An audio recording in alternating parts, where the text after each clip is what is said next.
Magnetism lecture 9 में आपका welcome है। और इस वीडियो में हम लेंगे स्वप्रेरण सेल्फ इंडक्शन, फिर स्वप्रेरण गुणांक या स्वप्रेरकत्व, और उसके बाद एक समतल कुंडली का स्वप्रेरकत्व, एक प्रणालिका का स्वप्रेरकत्व, और उसके बाद फिर अन्योन्य प्रेरण गुणांक, अन्योन्य प्रेरकत्व, और या फिर दो परस्पर निकट व समांतर पर स्थित कुंडलियों के मध्य का अन्योन्य प्रेरण गुणांक या अन्योन्य प्रेरकत्व, और एडी करंट जिसको आप क्या कहते हो भंवर धारा। इतना टॉपिक हम लेंगे और साथ में जानकारी आपको दें। इसी के साथ पूरा मैग्नेटिज्म हमारा समाप्त होगा लेक्चर 9 में। और फिर आपका लेक्चर 10 और लेक्चर 11 आपको मिलेगा, जिसमें पूरा न्यूमेरिकल आपको मिलेगा। लेक्चर 1 से लेक्चर 11 तक अगर आपने देखा तो विद न्यूमेरिकल पूरा मैग्नेटिज्म आपका तैयार है। पहला टॉपिक आपका स्वप्रेरण, जिसको आप बोलते हो सेल्फ इंडक्शन। देखो आपको समझा है, प्रेरण हिंदी में एक शब्द है प्रेरणा। देखो प्रेरणा दो प्रकार से मिलती है, एक तो अंदर से प्रेरणा जागृत हो, और दूसरा किसी के कहने पे, किसी के समझाने पे या प्रेशराइज करने पे अंदर से प्रेरणा जागृत हो। ठीक, साल भर मटर गश्ती किया, एग्जाम नजदीक आया, एक अंदर से प्रेरणा जागृत हुई कि भाई साल भर मटर गश्ती किए, पढ़ाई लिखाई कुछ नहीं किए, एग्जाम नजदीक है, 1 महीने बाद एग्जाम है, क्या लिखेंगे, ढंग से आपका मार्क्स नहीं आए तो बहुत बेइज्जती हो जाएगी। अंदर से प्रेरणा जागृत हुई, पढ़ना शुरू। ठीक, हमारे पंकज सर की वीडियोस आपका देखना शुरू, वीडियो देख देख के आपका नोट्स बनाना शुरू। ठीक, रात भर जाग के और हमारे वीडियो को देखना शुरू। ठीक, और एग्जाम में बढ़िया नंबर आपको आया, पास हो गए आप। तो ये प्रेरणा अंदर से जागृत हुई। ठीक, और अगर किसी ने आपसे कहा कि नहीं एग्जाम नजदीक है, आपको पढ़ना चाहिए, आपको डॉक्टर बनना, इंजीनियर बनना, मेडिकल या इंजीनियरिंग लाइन में जाना है, मन लगा के पढ़ाई करो, बिना पढ़ाई किए काम नहीं चलेगा। ठीक है, तो किसी ने अगर आपको समझाया, प्रेशराइज किया, उसने आपको समझाया कि पंकज सर की वीडियो आप देखो और नोट्स आप बनाओ, निश्चित रूप से आपको सफलता मिलेगी, फिजिक्स में बढ़िया नंबर आएगा। ठीक है, तो किसी दूसरे ने आपको समझाया और आपने काम करना शुरू किया और फिजिक्स में भी आपका बढ़िया नंबर आया, कंपटीशन में भी आप फिजिक्स में बढ़िया नंबर आप लेके आए। ठीक, तो इस प्रकार की प्रेरणा को आप क्या बोलोगे, अन्योन्य प्रेरण।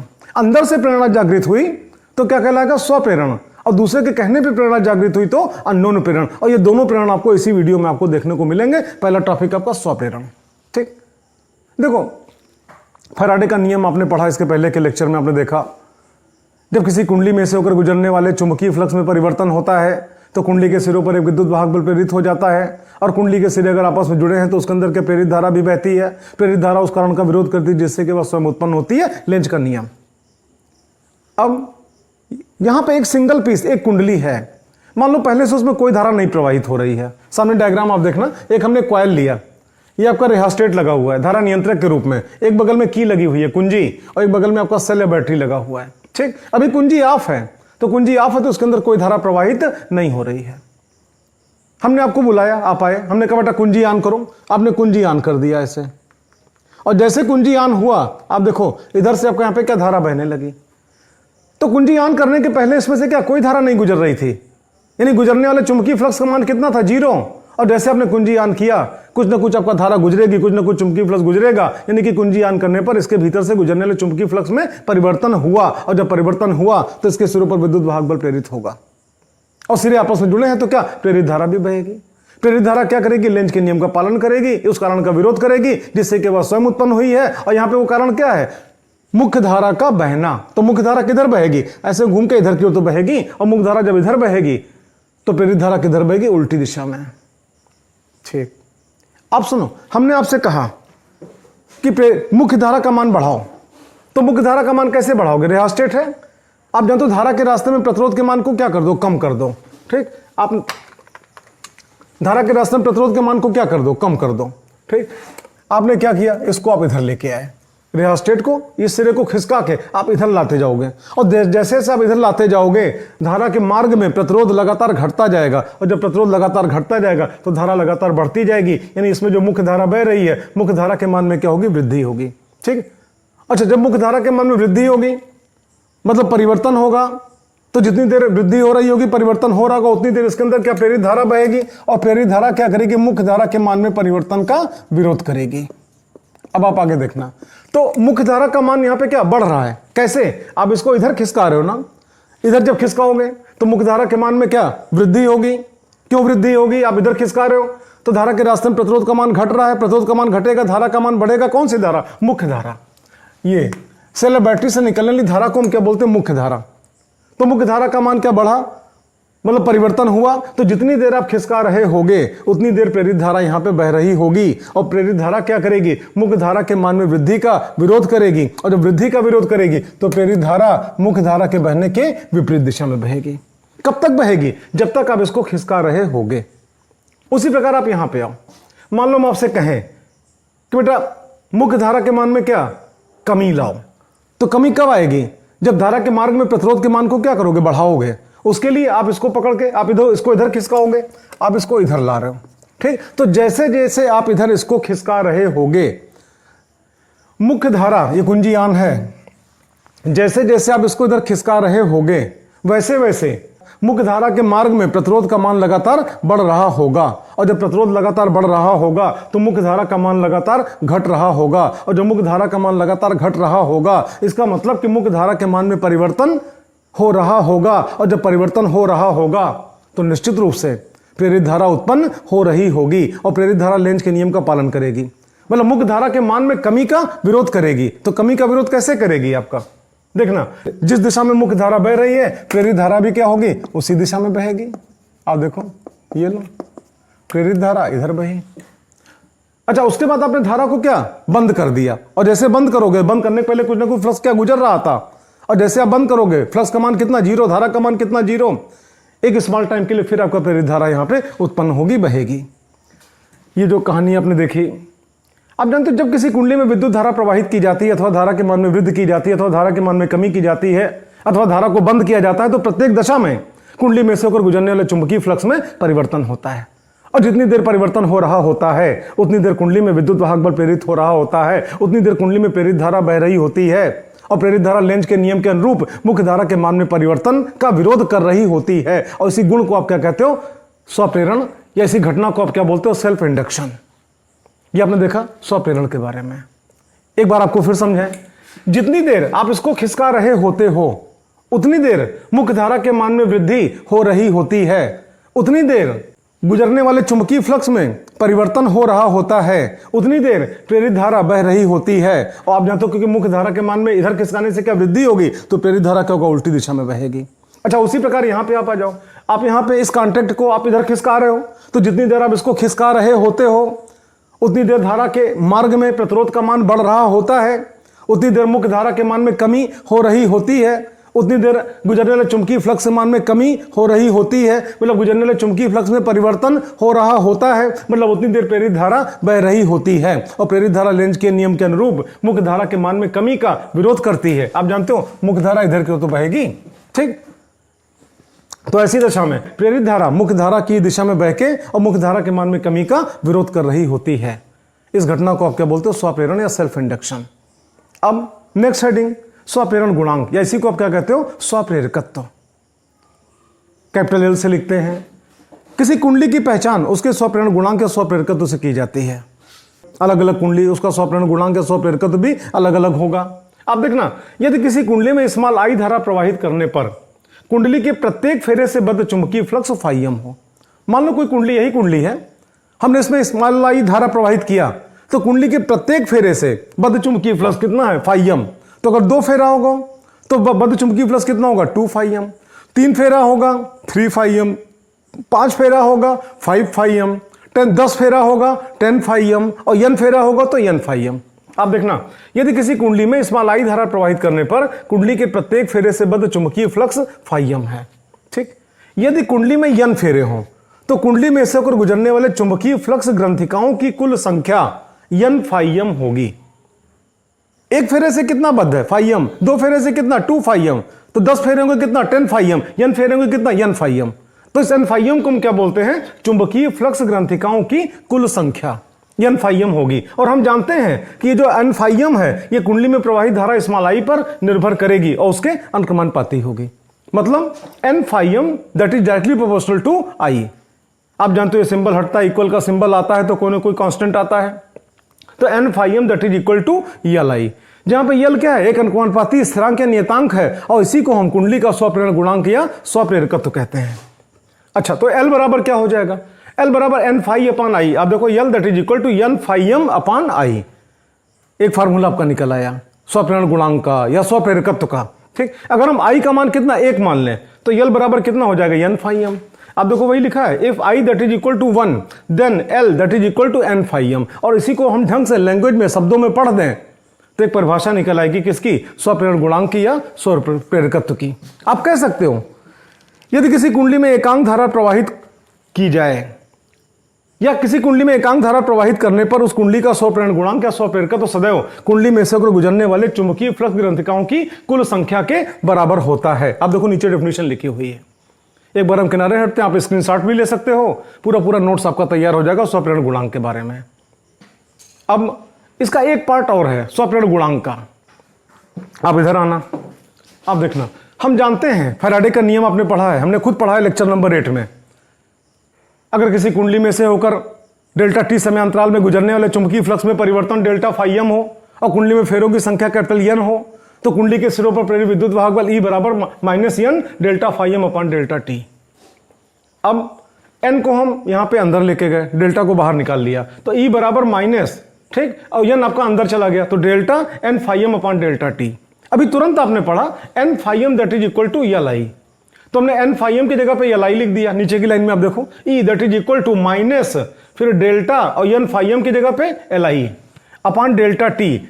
अच्छा फिर आप आगे देखना that is equal to minus, अब एल को हमने बाहर निकाल लिया तो यहां पे क्या माइनस एल और delta I upon delta T.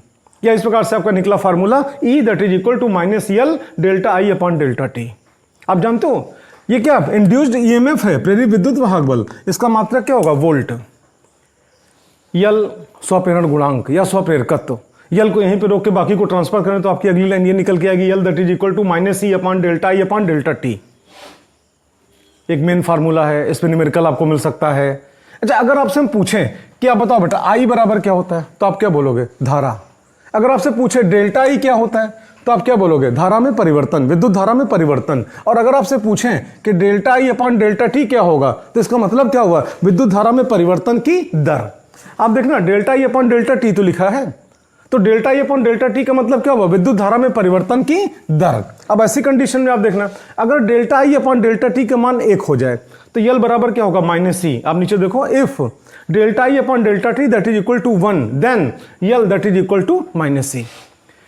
एक बात ध्यान रहे, ये गुणांक है, कभी माइनस में नहीं होगा, तो इस बात को भी जब परिभाषा कही जाएगी तो इस बात का ध्यान रखा जाएगा। ठीक, आप आगे देखना, हम यहां पे बोल रहे हैं कि अगर किसी कुंडली में धारा परिवर्तन की दर एकांक हो तो कुंडली के सिरों पर प्रेरित विद्युत वाहक बल का जो संख्यात्मक मान होगा वो हमेशा उस कुंडली के स्वप्रेरण गुणांक के बराबर होगा या स्वप्रेरकत्व के बराबर होगा।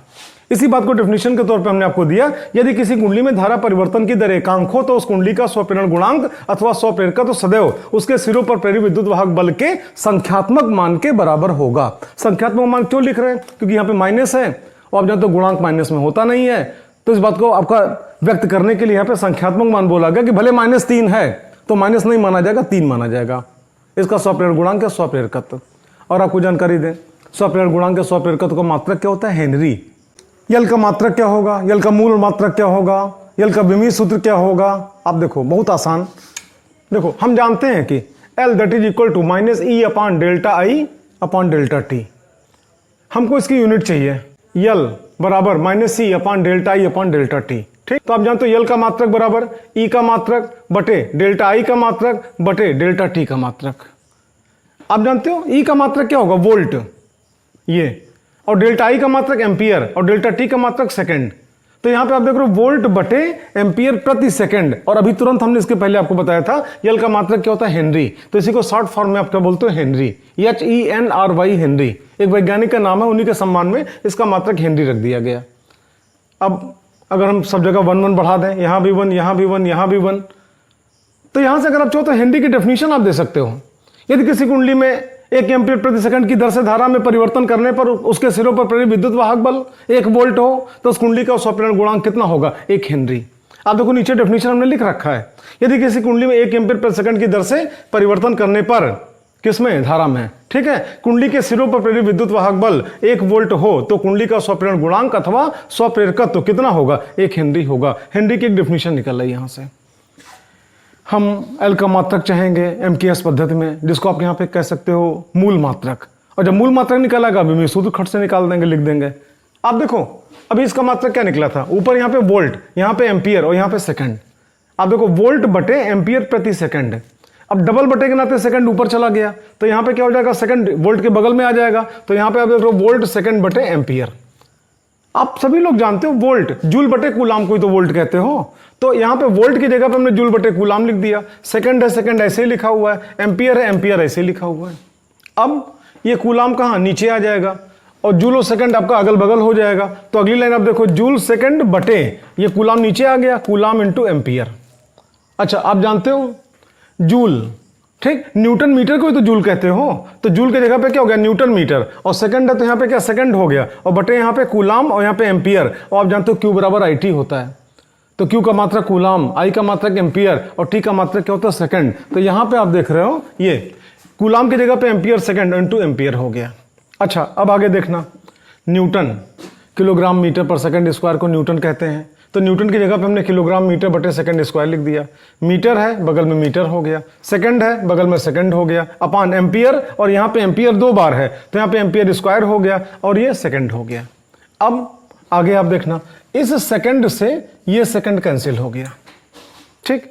तो आगे आप देखना यहाँ पे किलोग्राम, ये किलोग्राम हो गया, मीटर इंटू मीटर तो बराबर क्या मीटर स्क्वायर हो गया। सेकंड स्क्वायर नीचे अपान में है ना तो ऊपर चला जाएगा, सेकंड की पावर -2 हो गया। एम्पियर स्क्वायर यहाँ अपान में ऊपर चला जाएगा, एम्पियर की पावर -2 हो गया। तो इस प्रकार से आप जानते हो यल का मूल मात्रक निकल आया किलोग्राम मीटर स्क्वायर, सेकंड की पावर -2, एम्पियर की पावर -2, जिसको आप यल का मूल मात्रक कह सकते हो, या एमकेएस पद्धति में इसका, या एसआई पद्धति में इसका मात्रक कह सकते हो। और इसी आधार पर इसका विमी सूत्र लिखा जा सकता है। किलोग्राम है तो इसको देख के यहाँ पे यम लिख दिया गया, यहाँ पे मीटर है तो यहाँ पे देख के यल लिख दिया गया, यहाँ पे सेकंड है देख के यहाँ पे टी लिख दिया गया, यहाँ पे एम्पियर है यहाँ पे देख के ए लिख दिया गया, और पावर में कोई परिवर्तन नहीं, विमा में कोई परिवर्तन नहीं, ठीक। आप देखो मीटर के ऊपर स्क्वायर है तो यल के ऊपर स्क्वायर हो गया, सेकंड की पावर -2 है तो टी की पावर -2 हो गया, एम्पियर की पावर -2 है तो ए की पावर -2 हो गया। इस प्रकार से ये आपका एल का विमी सूत्र निकल आया। यल का विमी सूत्र, यल का मूल मात्रक और जनरल मात्रक कितना इसका, हेनरी। नेक्स्ट हेडिंग, एक लंबी प्रणालिका का स्वप्रेरण गुणांक या स्वप्रेरकत्व। देखो प्रणालिका कहते हैं किसको है, परि मतलब परितः, नालिका एक लंबी खोखली नली, धारावाही प्रणालिका एक लंबी खोखली नली के चारों ओर अगर विद्युत धारा के प्रवाहित करने की व्यवस्था बना दी जाए तो इसी को हम क्या बोलते हैं, धारावाही प्रणालिका। इसके पहले मैग्नेटिज्म के कई लेक्चर्स हम बना चुके हैं, और उसी में हमने आपका एक लंबी धारावाही प्रणालिका के सिरों पर चुंबकीय क्षेत्र की तीव्रता क्या होती है, भीतर चुंबकीय क्षेत्र की तीव्रता क्या होती है, बाकायदा हमने डेरिवेशन कराया है, उसका निगमन कराया है, फार्मूला निकला है। उसी का डायरेक्ट इस्तेमाल करके और हम यहाँ पे एक प्रणालिका का स्वप्रेरण गुणांक या स्वप्रेरकत्व क्या होगा, उसका फार्मूला क्या होगा, उसका डेरिवेशन आप करने जा रहे हो। आप देखना, लंबी प्रणालिका का स्वप्रेरकत्व या स्वप्रेरण गुणांक, एक हमने डायग्राम दिखाया। डायग्राम में आप देख रहे हो लंबी खोखली नली है ग्रीन कलर की, और उसके ऊपर कॉपर का वायर लपेटा हुआ है, धारा प्रवाहित की गई, धारा प्रवाहित किया जाएगा तो आप जानते हो इसके अंदर चुंबक की सारी प्रॉपर्टी पाई जाएगी। जिस प्रकार चुंबक को लटकाने पर उत्तर दक्षिण दिशा में ठहरता है, उसी प्रकार इसको भी अगर बीचों बीच अगर लटकाएं तो उत्तर दक्षिण दिशा में ठहरेगा। जिस प्रकार चुंबक लोहे को आकर्षित करता है, उसी प्रकार इसके पास में अगर कोई लोहे का टुकड़ा लाएंगे तो ये भी क्या करेगा, खट खट उसको आकर्षित करेगा। धारा का मान बढ़ाओगे चुंबकीय क्षेत्र की तीव्रता बढ़ेगी, धारा का मान घटाओगे चुंबकीय क्षेत्र की तीव्रता घटेगी, धारा शून्य कर दो चुंबकीय क्षेत्र समाप्त। डेरिवेशन आपने इसके पहले के लेक्चर में आपने देख रखा है, हम वहीं से आपका फार्मूला ले रहे हैं। आप देखना, धारावाही प्रणालिका के सिरों पर चुंबकीय क्षेत्र की तीव्रता B that is equal to mu naught into small n into small I. ध्यान देना, म्यू नॉट क्या है, वायु निर्वात की चुंबकशीलता, और n क्या है, एकांक लंबाई में फेरों की संख्या। अगर प्रणालिका है उसकी लंबाई स्मॉल l है और पूरी प्रणालिका में अगर फेरों की कुल संख्या कैपिटल N है तो आप एक एक नियम भी लगा सकते हो। स्मॉल l लंबाई में फेरों की संख्या कैपिटल N, तो एकांक लंबाई में फेरों की संख्या कैपिटल N बटे स्मॉल l, और कैपिटल N बटे स्मॉल l को हम यहाँ पे स्मॉल n से लिख रहे हैं। ये स्मॉल n क्या है, number of turn per unit length, एकांक लंबाई में फेरों की संख्या। अब देखो where n is the number of turn per unit length, ठीक, और that is equal to capital N upon small l, और जहां पे कैपिटल N क्या है, प्रणालिका में फेरों की कुल संख्या, और स्मॉल l क्या है, प्रणालिका की लंबाई, वह लंबाई जिसमें धारा प्रवाहित हो रही है। तो आप आगे देखना, अब स्मॉल n की जगह पे कैपिटल N बटे स्मॉल l भी हम रख सकते हैं। तो आप यहां पे देख रहे हो देयरफॉर कैपिटल B ये वाला that is equal to mu naught, फिर यहाँ पे n i है तो n i हो गया, और n की जगह पे कैपिटल N बटे स्मॉल l हो गया। तो तो इस प्रकार से आपको फार्मूला निकल के आया mu naught into N I upon small L. ये क्या निकला? चुंबकीय क्षेत्र की तीव्रता प्रणालिका के सिरों पर। अच्छा, फिर आगे देखना, अगर मान लो प्रणालिका के प्रत्येक फेरे, भाई कुल कितने फेरे? कैपिटल एन फेरे हैं ना, हम एक फेरे की बात कर रहे हैं। अगर प्रणालिका के प्रत्येक फेरे से बद्ध चुंबकीय फ्लक्स अगर फाइम हो, तो आप जानते हो phi m that is equal to vector B dot vector A that is equal to B A cos theta. यहां पे वेक्टर बी और वेक्टर ए दोनों का एक ही दिशा में होंगे। थीटा का मान कितना? 0 और कॉस 0 का मान कितना? 1। और बी का मान अभी आपने ऊपर निकाला म्यू नॉट एन आई अपान यल, तो म्यू नॉट एन आई अपान यल, और यहां पे बगल में ए है तो ए लिखा गया, और कॉस 0 की वैल्यू कितनी? 1। तो इस प्रकार से आप देख रहे हो phi m that is equal to mu naught N I A upon L. अब आप जानते हो प्रणालिका का स्वप्रेरण गुणांक या स्वप्रेरकत्व, अब इसके पहले आपने पढ़ा है, यल से लिखा जाता है, और आप जानते हो यल बराबर क्या होता है? एन फाई अपान आई। बाकायदा इसका डेरिवेशन किया गया है, बाकायदा इसका आपने परिभाषा आपने निकाली है। अब एन तो ऐसे रहेगा, और फाइम का मान आपने जो मेहनत करके निकाला, इस वैल्यू को यहां पे फीड कर देंगे। तो फाइम बराबर कितना? Mu naught N I A upon यल। तो आप देखो एन फाइम अपान आई, भाई आप जानते हो एन फाई बराबर यल आई, इसके पहले तुरंत आप पढ़े हो इसी वीडियो में। आप आगे चलो, फाइम की वैल्यू कितनी? यहां से निकाला mu naught N I A upon यल, ठीक। आई से आई कैंसिल हो गया, यहां पे आई और यहां का आई कैंसिल हो गया। तो इस प्रकार से आपका निकला L that is equal to mu naught N square A upon L. N square क्यों? एक एन यहां और एक एन यहां, दोनों मिलकर एन स्क्वायर हो गया, और इंटू ए अपान यल। इस प्रकार से आप देख रहे हो L that is directly proportional to N square के। मतलब अगर प्रणालिका में फेरों की संख्या दुगनी करोगे तो उसका स्वप्रेरण गुणांक या स्वप्रेरकत्व कितना? 4 गुना हो जाएगा। अगर प्रणालिका में फेरों की संख्या 3 गुनी करोगे तो उसका स्वप्रेरण गुणांक या स्वप्रेरकत्व कितना? 9 गुना हो जाएगा। स्क्वायर टर्म में आपका उसका स्वप्रेरण गुणांक क्या होगा? या स्वप्रेरकत्व बढ़ जाएगा। इस प्रकार से आपने देखा धारावाही प्रणालिका या प्रणालिका का स्वप्रेरण गुणांक या स्वप्रेरकत्व। और एक जानकारी और आप यहां पे लेना, स्वप्रेरण गुणांक या स्वप्रेरकत्व के फार्मूले में स्मॉल आई का कोई पद नहीं है। आप चाहे धारा प्रवाहित करो, चाहे ना करो, चाहे ज्यादा करो, चाहे कम करो, आप जानते हो धारावाही प्रणालिका का स्वप्रेरण गुणांक स्वप्रेरकत्व क्या होगा? फिक्स होगा। ये उसमें प्रवाहित धारा पे निर्भर नहीं करता, क्योंकि आई का कोई पद आपका यहां पे नहीं है। अब नेक्स्ट हेडिंग, समतल कुंडली, वृत्ताकार कुंडली के कारण उसका स्वप्रेरण गुणांक या स्वप्रेरकत्व आप पढ़ने जा रहे हो, ठीक। आप देखना, एक हमने समतल वृत्ताकार कुंडली बनाई जिसकी त्रिज्या कितनी? स्मॉल आर, और धारा कितनी बह रही? आई। इसके पहले आपका मैग्नेटिज्म लेक्चर 2 में शायद हमने आपका इसका डेरिवेशन कराया है। समतल वृत्ताकार कुंडली के केंद्र पर चुंबकीय क्षेत्र की तीव्रता का फार्मूला, वहां पे त्रिज्या हमने स्मॉल ए मानी थी, और फार्मूला आपका निकला था mu naught N I upon 2a।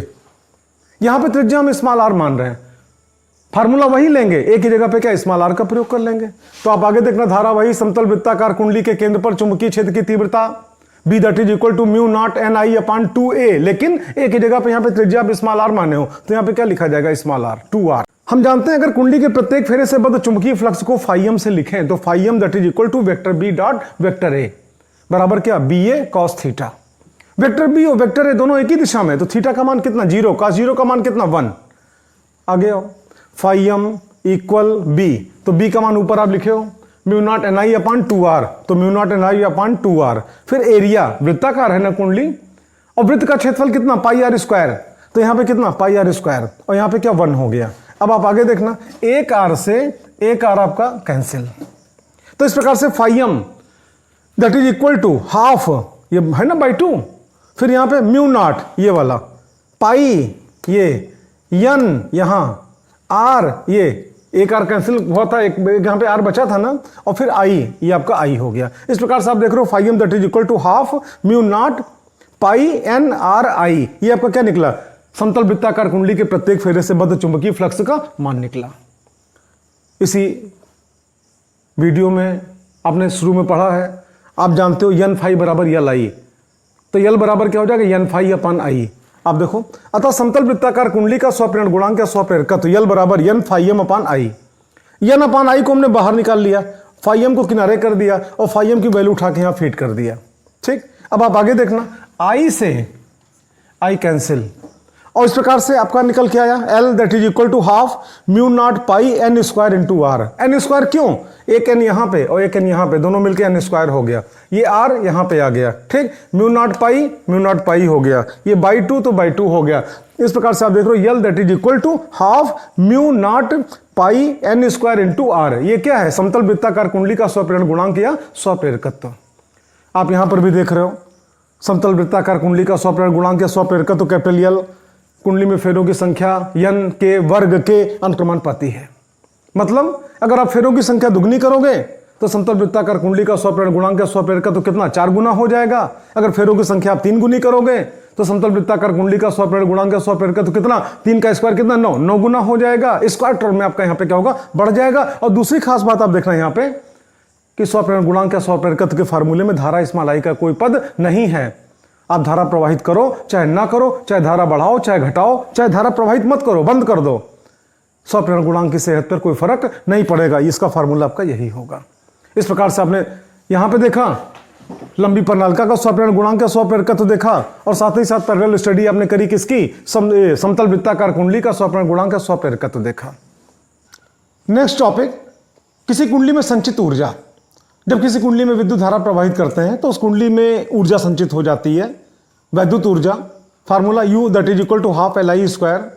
ये ऊर्जा क्यों संचित होती है, ये फार्मूला कहाँ से आया, क्यों, कहाँ का आंसर आप देखने जा रहे हो। देखो वास्तविकता क्या होती है, कोई कुंडली है, जब तक उसके अंदर हम कोई धारा प्रवाहित नहीं कर रहे हैं तब तक कुंडली के भीतर से कोई चुंबकीय फ्लक्स नहीं गुजर रहा है। लेकिन जैसे हम धारा प्रवाहित करते हैं, धारा प्रवाहित होना शुरू होता है, आप जानते हो कुंडली में से चुंबकीय फ्लक्स गुजरना आरंभ होता है, यानी कुंडली में से होकर गुजरने वाले चुंबकीय फ्लक्स में परिवर्तन होता है। और जब परिवर्तन होता है तो कुंडली के सिरों पर एक विद्युत वाहक बल प्रेरित हो जाता है। प्रेरित धारा भी बहती है, लेंज के नियम के अनुरूप होती है, जो कि मुख्य धारा के मान में होने वाले परिवर्तन का विरोध करती है। आप यूं कह सकते हो जो विद्युत वाहक बल प्रेरित होगा, ये विद्युत वाहक बल मुख्य धारा, आप पूछोगे मुख्य धारा क्या होती है, सेला बैटरी जो धारा निकल के जा रही है, कुंडली में प्रवाहित हो रही है, उसको हम क्या बोलते हैं, मुख्य धारा, ठीक है। तो प्रेरित धारा या प्रेरित विद्युत वाहक बल मुख्य धारा के मान में वृद्धि का क्या करता है, विरोध करता है। तो इस विरोध को रिमूव करने के लिए परिपथ में लगे बैटरी को अपेक्षाकृत अधिक कार्य करना पड़ता है, अधिक ऊर्जा खर्च करनी पड़ती है, और यही ऊर्जा उस कुंडली में वैद्युत स्थिर ऊर्जा के रूप में संचित हो जाती है, और जिसका फार्मूला क्या होता है, हाफ LI स्क्वायर। कई बच्चों की प्रॉब्लम थी कि सर नोट्स भी आप उपलब्ध करा दिया करिए, तो नोट्स तो हमने आपको उपलब्ध कराया हुआ है। आप अगर सारी सीरीज अगर आप देख रहे होगे हमारी लेक्चर की, तब जब तो उस पर लिंक आपके दिए हुए हैं, आप नोट्स आपको ले सकते हो वहाँ पे, ठीक है। साथ ही साथ आपका जहाँ तक जो छोटे टॉपिक हैं उसका नोट्स डायरेक्ट हम आपको बोर्ड पे आपको उपलब्ध करा रहे हैं। आप देखो सामने पूरा नोट्स आपका तैयार है इसका। आपको बताएं, कुंडली में संचित ऊर्जा, जब किसी कुंडली में बैटरी द्वारा धारा भेजी जाती है तो स्वप्रेरण मतलब सेल्फ इंडक्शन के कारण कुंडली में एक विद्युत वाहक बल, आप जानते हो प्रेरित विद्युत वाहक बल को स्मॉल ई से लिखते हैं, ठीक। आप देखना, तो विद्युत वाहक बल स्मॉल ई प्रेरित हो जाता है, जो कुंडली में मुख्य धारा के बढ़ने का विरोध करता है। मुख्य धारा मतलब क्या, सेल बैटरी से निकलने वाली धारा का विरोध करता है। अतः मुख्य धारा को अपने अस्थायी मान तक पहुंचने के लिए प्रेरित विद्युत वाहक बल स्मॉल ई के विरुद्ध कुछ अतिरिक्त कार्य करना पड़ता है, जो कि कुंडली में स्थितिज ऊर्जा, जिसका सिंबल क्या होता है, कैपिटल U के रूप में संचित हो जाता है। अब इसके फार्मूले क्या होंगे आप उसको देखने जा रहे हो। तो आप देखो, माना कि कुंडली में अति सूक्ष्म आवेश dq, आवेश को Q से लिखा जाता है, बहुत थोड़ी मात्रा है तो चाहे डेल्टा Q लिखो चाहे dq लिखो, हमने dq का इस्तेमाल किया, ठीक। आप देखना, माना कि कुंडली में अति सूक्ष्म आवेश dq प्रवाहित करने हेतु बैटरी द्वारा कृत कार्य मतलब किया गया कार्य dw है। भाई आवेश अगर छोटा है तो कार्य भी बहुत छोटा होगा, और छोटे के लिए चाहे डेल्टा का प्रयोग करो चाहे डी का प्रयोग करो, यहाँ पे डी का इस्तेमाल किया जा रहा है। मान लो कोई कुंडली है, उसके भीतर से स्मॉल dq आवेश हमको गुजारना है, तो इसके लिए बैटरी द्वारा किया गया कार्य कितना, dw है। आप आगे देखना, तो ऐसी दशा में प्रेरित विद्युत वाहक बल small E that is equal to minus और delta small E that is equal to minus और dw अपॉन dq। आप पूछोगे ये कहाँ से आया। आप जानते हो कार्य बटा आवेश बराबर विभवांतर, या कार्य बटा आवेश बराबर क्या, विद्युत वाहक बल। तो आप देखो कार्य बटा आवेश बराबर विद्युत वाहक बल, और क्योंकि प्रेरित विद्युत वाहक बल है, मुख्य धारा के मान में परिवर्तन का क्या विरोध करेगा, इसलिए आपका यहाँ माइनस का सिंबल लगा हुआ है। तो E that is equal to minus और dw अपॉन dq। आगे देखना, तो dw बराबर क्या हो जाएगा, dq को आप इधर शिफ्ट करा दो, तो आप जानते हो dw that is equal to minus E और यहाँ पे dq। अच्छा, ई की वैल्यू इसके पहले आपने देखा हुआ है, इसी आपका लेक्चर में हमने ई की वैल्यू आपकी निकलवाई है, ई बराबर कितना -L और di/dt। अब चाहे delta I upon delta T कहो और चाहे di/dt कहो। आप आगे देखना तो -e और ई की वैल्यू हमने फिट किया यहाँ पे -L di/dt और यहाँ पे क्या dq। माइनस माइनस मल्टीप्लाई करो कितना हो गया प्लस, तो आप देखो यहाँ पे प्लस आ गया, यल है तो यहाँ पे यल हो गया और dq/dt को हमने इकट्ठा कर दिया और di आपका यहाँ पे बाहर निकाल लिया। आप पूछोगे dq/dt को क्यों इकट्ठा किया, तो आप जानते हो dq/dt that is equal to i। आप जानते हो q बराबर i t, i बराबर q/t, तो dq/dt that is equal to i हो गया। इस प्रकार से dw that is equal to L I D I. आप देखो dw that is equal to L I D I. अब dw क्या बहुत छोटा कार्य है ना, और इसी के सहारे हमको क्या पूरा कार्य निकालना है, मतलब बैटरी ने कुल कितना कार्य किया। तो आप जानते हो मैथ का एक पोर्शन है कैलकुलस, उसके दो पार्ट हैं, डिफरेंशियल और इंटीग्रल। किसी बड़ी उपलब्धि को छोटे छोटे पीसेज में उसको बांट देना, ये क्या कहलाता है, डिफरेंशिएट करना। वहां पे क्या उसको डिफरेंशियल उसका करेंगे, और छोटी छोटी उपलब्धियों को मिला के, चीजों को मिला के एक बड़ी उपलब्धि हासिल कर लेना, तो इसको हम क्या बोलते हैं, इंटीग्रेट करना, इंटीग्रेशन। यहां पे आप देखना dw है और dw की सहायता से हमको w चाहिए, तो हम यहां पे क्या करेंगे, समाकलन करेंगे, इंटीग्रेशन करेंगे। बोथ साइड दोनों तरफ हमने क्या किया, समाकलन किया। अब देखो कुंडली में मुख्य धारा को शून्य से अंतिम स्थायी मान हमने एक सिंबल दे दिया उसका I0 या I0 तक पहुंचाने में कार्य, तो दोनों तरफ का हम क्या करेंगे, समाकलन करेंगे। तो dw का समाकलन करोगे तो w हो जाएगा, इक्वल का सिंबल तो इक्वल का सिंबल, राइट साइड भी समाकलन करेंगे, देखो समाकलन का सिंबल लग गया इंटीग्रेशन का। ठीक, यहां पे क्या लिखा है, यल आई डी आई, और मुख्य धारा क्या शून्य से कहां तक पहुंचेगी, +I0 तक या +I0 तक। तो लोअर लिमिट कितनी 0, अपर लिमिट कितनी +I0 या +I0। आगे आप देखना जो कांस्टेंट वैल्यू उसको बाहर निकाल दिया जाए, तो यल यहाँ पे क्या कांस्टेंट है, यल बाहर निकल गया, तो इंटीग्रेशन का सिंबल हो गया लोअर लिमिट 0, अपर लिमिट कितना +I0 या +I0, और अंदर फिर आपका क्या हुआ I × di। आप जानते हो अच्छी तरीके से integration of x × dx that is equal to x²/2। बस इसी फार्मूले का उपयोग किया गया, तो w that is equal to L, और यहाँ पे फिर क्या हो गया I²/2, और लोअर लिमिट कितनी 0, अपर लिमिट कितनी +I0। अब नियम क्या होता है, अपर लिमिट पहले रखते हैं, फिर माइनस का सिंबल लगाते हैं और फिर लोअर लिमिट रखते हैं। अब देखो 2 है यहाँ पे, 2 को हमने बाहर निकाल लिया, तो यहाँ पे L/2 और ब्रैकेट में आपका I², और लोअर लिमिट कितनी 0, अपर लिमिट कितनी I0। अब अपर लिमिट पहले रखेंगे, फिर माइनस का सिंबल लगाएंगे, फिर लोअर लिमिट रखेंगे। तो आप देखो w that is equal to L/2, तो L/2 ब्रैकेट में अपर लिमिट कितनी I0, तो आप यहाँ पे देखो I0 का स्क्वायर, क्योंकि यहाँ स्क्वायर तो है, और माइनस और लोअर लिमिट 0, तो यहाँ पे 0 हो गया। I0 स्क्वायर में 0 अगर आप घटाओगे तो कितना आएगा I0 स्क्वायर, तो यहाँ पे आपका गया हाफ L I0 स्क्वायर। इस प्रकार से आप देख रहे हो ये क्या किया गया, कार्य निकला। और आप जानते हो जितना कार्य उतनी ऊर्जा, जितनी ऊर्जा उतना कार्य। तो आप देखो किया गया यह कार्य ही कुंडली में स्थितिज ऊर्जा के रूप में संचित हो जाएगा। अतः कुंडली में संचित स्थितिज ऊर्जा कौन सी, वैद्युत स्थितिज ऊर्जा, capital U that is equal to W that is equal to half LI0 square. जहां पे I0 आपका यहाँ पे क्या है, विद्युत धारा का एक सुनिश्चित मान, जहां तक आपका धारा का मान बढ़ सकता है। आप जानते हो ऊर्जा है, ऊर्जा का मात्रक क्या होगा, जूल। इस प्रकार से आपने देखा कोई कुंडली है, अगर धारा प्रवाहित की जाए तो उसमें संचित ऊर्जा का फार्मूला क्या होता है, आप जानते हो हाफ LI स्क्वायर, या फिर अगर यहाँ पे करंट को आप यहाँ पे क्या I0 से लिख रहे हो तो आपका हाफ LI0 स्क्वायर यहाँ पे हुआ। और ये ऊर्जा क्यों संचित हुई, क्योंकि आप जानते हो जब धारा प्रवाहित नहीं हो रही थी तो गुजरने वाला चुंबकीय फ्लक्स कितना 0 था। जब धारा प्रवाहित हुई तो फ्लक्स के मान में क्या परिवर्तन हुआ, फैराडे का नियम लगा, विद्युत वाहक बल प्रेरित हुआ। विद्युत वाहक बल क्या करेगा, धारा के मान के बढ़ने का विरोध करेगा। उस विरोध को रिमूव करने के लिए बैटरी को अतिरिक्त कार्य करना पड़ेगा। बैटरी ने जो अतिरिक्त कार्य किया वही अतिरिक्त कार्य ही कुंडली में ऊर्जा के रूप में संचित हो गया। नेक्स्ट टॉपिक देखो, प्रतिरोध बॉक्स आपने नाम सुना है, हमने एक दिन क्लास में दिखाया भी है आपको। प्रतिरोध बॉक्स, रेजिस्टेंस बॉक्स, देखो इसकी सहायता से किसी परिपथ में हम प्रतिरोध लगाते हैं, और जितना प्रतिरोध लगाएंगे हमको ज्ञात रहेगा। सामने आप देख रहे हो अरेंजमेंट, ये इसी को प्रतिरोध बॉक्स कहते हैं। आप देखना ये सब इसके क्या प्लग लगे हुए हैं, हम जिस प्लग को चाहे से निकाल सकते हैं, जिस प्लग को चाहे से निकाल सकते हैं। ये देखो इस प्रकार से निकाल सकते हैं। ठीक, आवश्यकता पड़ी यहाँ पे लगा दिया गया, आप देखना पहले ये लगा दिया गया, ये लगा दिया गया। ठीक, कनेक्शन के लिए 2 नट बोल्ट लगे हुए हैं। मान लो कोई आपका वायर इधर जा रहा है, ठीक, हम चाहते हैं उसमें धारा गुजर रही है, हम चाहते हैं धारा के रास्ते में क्या प्रतिरोध कार्य करे। और जितना हम चाहें उतना कार्य करें। उस तार को बीच से कट कर दो, दो सिरा मिला, एक सिरा इसमें लाके जोड़ दो, एक सिरा लाके इसमें जोड़ दो, बीच में इसको रख दो। और यहाँ पे देखना जगह जगह पे आपका लिखा हुआ है, जैसे यहाँ पे लिखा हुआ है 1.0, यहाँ पे 2.0, यहाँ पे 2.0, यहाँ पे कितना 5। इसका मतलब क्या हुआ, सारे प्लग को आप टाइट कर दो।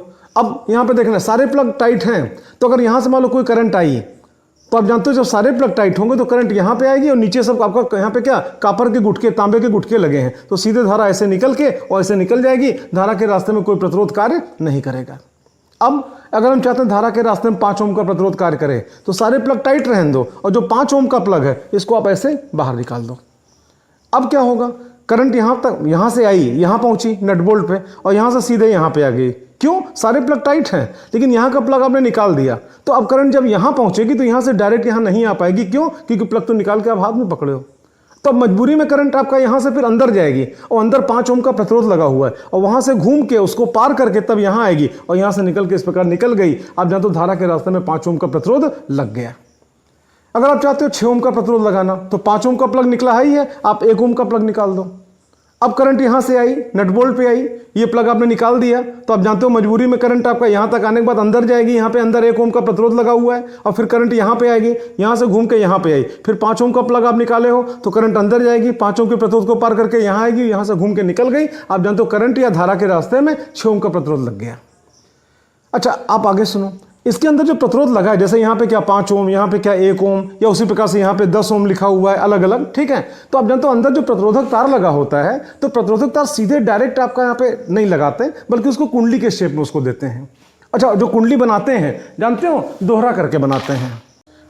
ये मान लो प्रतिरोधक तार है, 5 ओम का प्रतिरोध है, हमको लगाना है तो आप जानते हो सीधे आपका एक सिरा इधर एक सिरा इधर यहाँ लगाए, ठीक। अच्छा, उसके बाद ये जो लंबा सा है तो उसको लंबा सा ऐसे फ्री नहीं छोड़ेंगे। क्यों, क्योंकि तमामों प्रतिरोध लगे हैं, यूज करने के दौरान अंदर आपका प्रतिरोध आपस में टकराएंगे तो एक कोई बेस होगा, बेस के ऊपर इसको हम लपेटते हैं। तो जब लपेटना होता है बेस पे तो आप जानते हो जैसे बेस ऐसे है, ठीक, तो इसको हम ऐसे नहीं लपेटते हैं, ऐसे आप देखना ऐसे नहीं लपेटते हैं इसको हम, यहाँ पे इस प्रकार कभी नहीं लपेटेंगे, ठीक। हम इसको क्या करेंगे, पहले दोहरा कर लेंगे ऐसे यहाँ पे और दोहरा करके दोहरी करके कुंडली लपेटते हैं ऐसे। जैसे आप देखना दोनों सिरा आपका यहाँ पे है, ये दोहरा कर लिए, अब ऐसे ऐसे ऐसे ये लपेटेंगे, ठीक। आप देखो सामने डायग्राम, यहाँ पे आप जानते हो ये प्लग हो गया, इसको हम बाहर निकाल लेंगे तो जो भी करंट आएगी मजबूरन आपका प्रतिरोध को पार करके तब निकलेगी। और अगर प्लग लगा हुआ है तो जो भी करंट आएगी डायरेक्ट निकल जाएगी, प्रतिरोध में नहीं जाएगी। तो अगर हमको प्रतिरोध लगाना है तो प्लग को क्या करना पड़ेगा, बाहर निकालना पड़ेगा, और प्रतिरोध नहीं लगाना है तो प्लग को टाइट कर दो। अच्छा, क्वेश्चन यहाँ पे ये है कि जो हम यहाँ पे नीचे प्रतिरोधक तार हमारा है, हम उसको कुंडली के रूप में नीचे लपेटते हैं, लेकिन कुंडली को दोहरा करके लपेटते हैं, क्यों? उस क्यों का जवाब लेना। आप देखो क्वेश्चन आपके सामने है, प्रतिरोध बॉक्स के भीतर लगी तार की कुंडलियां तार को दोहरा करके बनाई जाती हैं, क्यों? तो उसका रीजन है, जानते हो, जैसे अगर हम तार को दोहरा करके ना लपेटें, अगर हम आपका यहाँ पे केवल एक फेरा इस प्रकार से, मतलब आप यूं कह सकते हो तार को इकहरा करके ऐसे लपेट दें, ऐसे ऐसे लपेट दें, तो आप जानते हो प्रतिरोध बॉक्स प्रैक्टिकल में इसका उपयोग होता है, प्रयोग करने के दौरान इसका उपयोग होता है। प्रयोग करने के दौरान आवश्यकता अनुसार धारा के मान को हम क्या करेंगे, बढ़ाएंगे, धारा के मान को क्या घटाएंगे, आवश्यकता अनुसार धारा को क्या बंद भी करेंगे। तो जब जब धारा के मान में परिवर्तन करेंगे तो इस कुंडली में से होकर गुजरने वाली धारा के मान में परिवर्तन होगा, और जब परिवर्तन होगा तो विद्युत वाहक बल प्रेरित होगा, और जब विद्युत वाहक बल प्रेरित होगा तो प्रेरित धारा भी बहेगी, और प्रेरित धारा मुख्य धारा के मान में परिवर्तन का विरोध करेगी, जिससे कि आपका जानते हो इससे जुड़ा जो भी हमारा ऑपरेटर्स है या जो भी हमारा मेजरिंग इंस्ट्रूमेंट है उसमें हमको कंफ्यूजन क्रिएट हो सकता है। कंफ्यूजन का तात्पर्य क्या, जैसे मान लो धारा का मान, हमने धारा को मान के यहाँ पे क्या बंद किया, जीरो किया, और पता लगा प्रेरित धारा उत्पन्न हो गई, और प्रेरित धारा क्या करेगी, जब कोई धारा मापी है उसकी सुई को अचानक घुमा देगी, कंफ्यूजन क्रिएट हो जाएगा। तो ये कंफ्यूजन ना होने पाए इसीलिए हम तार को दोहरा करके लपेटते हैं। आप पूछोगे दोहरा करके लपेटने से क्या फायदा मिलेगा, फायदा आपको दिखाएं। मान लो करंट यहाँ पे आई ऐसे, अब करंट यहाँ पे आने के बाद ये पहुंची, फिर यहाँ पे आने के बाद करंट यहाँ पे आई, और फिर यहाँ पे आने के बाद करंट आपका यहाँ पे आई। देखो ये करंट है, आई, और फिर करंट यहाँ पे, फिर ये आई, और यहाँ से घूम के करंट आपका फिर ये गई, और यहाँ से घूम के करंट यहाँ पे निकली और करंट बाहर निकल गई। आप देखना जितने भी फेरे हैं प्रत्येक फेरे में दो दो तार हैं, और एक तार में धारा एक तरफ और दूसरे तार में धारा दूसरी तरफ, और जो धारा यहाँ पे वही धारा यहाँ पे। तो आप यूं कह सकते हो एक तरफ की धारा के कारण जो भी चुंबकीय आघूर्ण किसी एक दिशा में उत्पन्न होगा दूसरे तरफ के तार के कारण उतना ही चुंबकीय आघूर्ण परंतु विपरीत दिशा में उत्पन्न हो जाएगा, जिससे परिणामी चुंबकीय आघूर्ण क्या हो जाएगा, शून्य हो जाएगा और ये कुंडली चुंबकीय प्रभाव में आने से बच जाएगी। किसी प्रकार का कोई आपका प्रेरित धारा उत्पन्न नहीं होगी और इसीलिए क्या करते, तार को दोहरा करके लपेटते हैं। नेक्स्ट टॉपिक में आप पढ़ोगे प्रेरकत्वों का संयोजन। प्रेरकत्वों का संयोजन का मतलब क्या, कुंडलियों का संयोजन। जिस प्रकार इलेक्ट्रिसिटी में आपने पढ़ा प्रतिरोधों का संयोजन, संधारित्रों का संयोजन, श्रेणी क्रम, समांतर क्रम, उसी प्रकार आप यहां पे देखने जा रहे हो प्रेरकत्वों का संयोजन मतलब कुंडलियों का संयोजन, श्रेणी क्रम और समांतर क्रम। कई लोगों की प्रॉब्लम थी, कमेंट में लिख रहे थे कि सर नोट्स अपना हम बनाना चाहते हैं, तो एक हमने नई ट्रिक अपनाई है कि आपका जो नोट्स है वो पूरा पूरा बोर्ड पे हमने तैयार कर रखा है। आप जितना बोर्ड पे लिखा है पूरा अपनी कॉपी में अगर आप लिख लेते हो, आपका नोट्स तैयार हो गया। समझाने के लिए आप देखना प्रेरकत्वों का श्रेणी क्रम में संयोजन और यहाँ पे प्रेरकत्वों का समांतर क्रम में संयोजन। चाहे प्रेरकत्व को चाहे प्रेरकों को, बातें वही है, तात्पर्य क्या कुंडलियों का। और प्रेरकत्वों का तात्पर्य क्या, स्वप्रेरण गुणांक या स्वप्रेरकत्व से है। आप जानते हो किसी भी कुंडली को स्वप्रेरण गुणांक को या स्वप्रेरकत्व को हम कैपिटल एल से लिखते हैं। डायग्राम देखना, हमने एक कुंडली यहाँ पे ली और दूसरी कुंडली यहाँ पे ली और दोनों कुंडलियों को हमने श्रेणी क्रम में जोड़ा। इसका स्वप्रेरण गुणांक है स्वप्रेरकत्व L1 और इसका स्वप्रेरण गुणांक है स्वप्रेरकत्व कितना L2 और दोनों अगल बगल श्रेणी क्रम में जुड़े हैं। हम जानते हैं श्रेणी क्रम में क्या, धारा बराबर होती है, विभवांतर अलग अलग होता है और समांतर क्रम में इसका उल्टा होता है, विभवांतर बराबर होता है और धारा अलग अलग होती है। यहाँ पे दो प्रेरकत्व है L1 L2 श्रेणी क्रम में जुड़े और यहाँ पे आप देख लो दो प्रेरकत्व L1 L2 इनका स्वप्रेरण गुणांक स्वप्रेरकत्व हो गया और दोनों किस क्रम में, समांतर क्रम में जुड़े हैं। पहले श्रेणी क्रम चलते हैं। आप देखना श्रेणी क्रम में जुड़ी कुंडलियों में समान धारा स्मॉल आई प्रेरित होगी। आप जानते हो श्रेणी क्रम में धारा बराबर विभवांतर अलग अलग, तो यहाँ पे क्या धारा प्रेरित होगी तो निश्चित रूप से प्रेरित धारा बराबर होगी और यहाँ विभवांतर नहीं बल्कि विद्युत वाहक बल प्रेरित होगा। तो आप देखना श्रेणी क्रम में क्या होगा, प्रेरित धारा स्मॉल आई क्या समान होगी और प्रेरित विद्युत वाहक बल स्मॉल ई का मान क्या होगा, अलग अलग होगा। तो आप देखना श्रेणी क्रम में जुड़ी कुंडलियों में समान धारा स्मॉल आई प्रेरित होगी। कुंडलियों से बद्ध, बद्ध मतलब क्या, दोनों कुंडलियों से मिला के जो भीतर से गुजरे चुंबकीय फ्लक्स, ठीक है। तो कुंडलियों से बद्ध संपूर्ण चुंबकीय फ्लक्स, देखना संपूर्ण हमने कहा है, संपूर्ण का मतलब केवल ये नहीं बल्कि दोनों से मिला के, ठीक। तो कुंडलियों से बद्ध संपूर्ण चुंबकीय फ्लक्स फाइम, उनकी अलग अलग फ्लक्स ग्रंथिकाओं की संख्या L1I तथा L2I के योगफल के बराबर होगा। इसके पहले की पढ़ाई आपने करी है, आप जानते हो N फाई बराबर Li होता है। तो उसी प्रकार से पहली कुंडली से कितनी फ्लक्स ग्रंथिका गुजरेगी, L1I, दूसरी कुंडली से कितनी गुजरेगी, L2I, तो कुल कितनी गुजरी, L1I प्लस L2I और बराबर क्या हुआ, फाइम। और जहाँ पे फाइम क्या है, दोनों कुंडलियों में से होकर गुजरने वाला कुल चुंबकीय फ्लक्स, संपूर्ण चुंबकीय फ्लक्स, ठीक।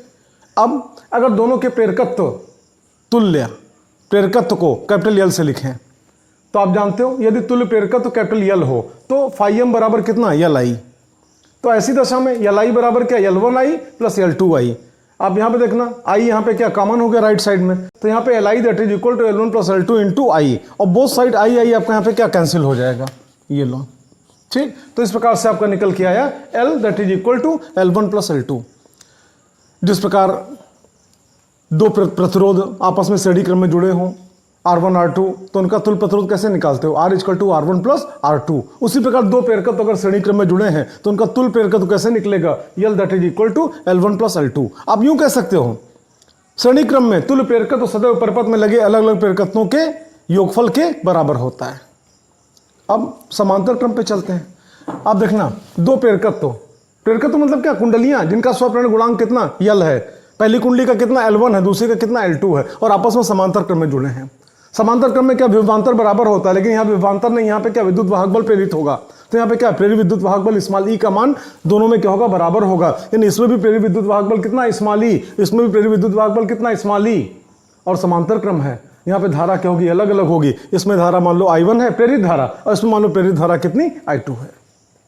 अब देखना माना कि समांतर क्रम में जुड़ी कुंडलियों में प्रेरित धाराएं क्रमशः I1 व I2 हैं, मतलब इसमें प्रेरित धारा कितनी, I1 और इसमें प्रेरित धारा कितनी, I2।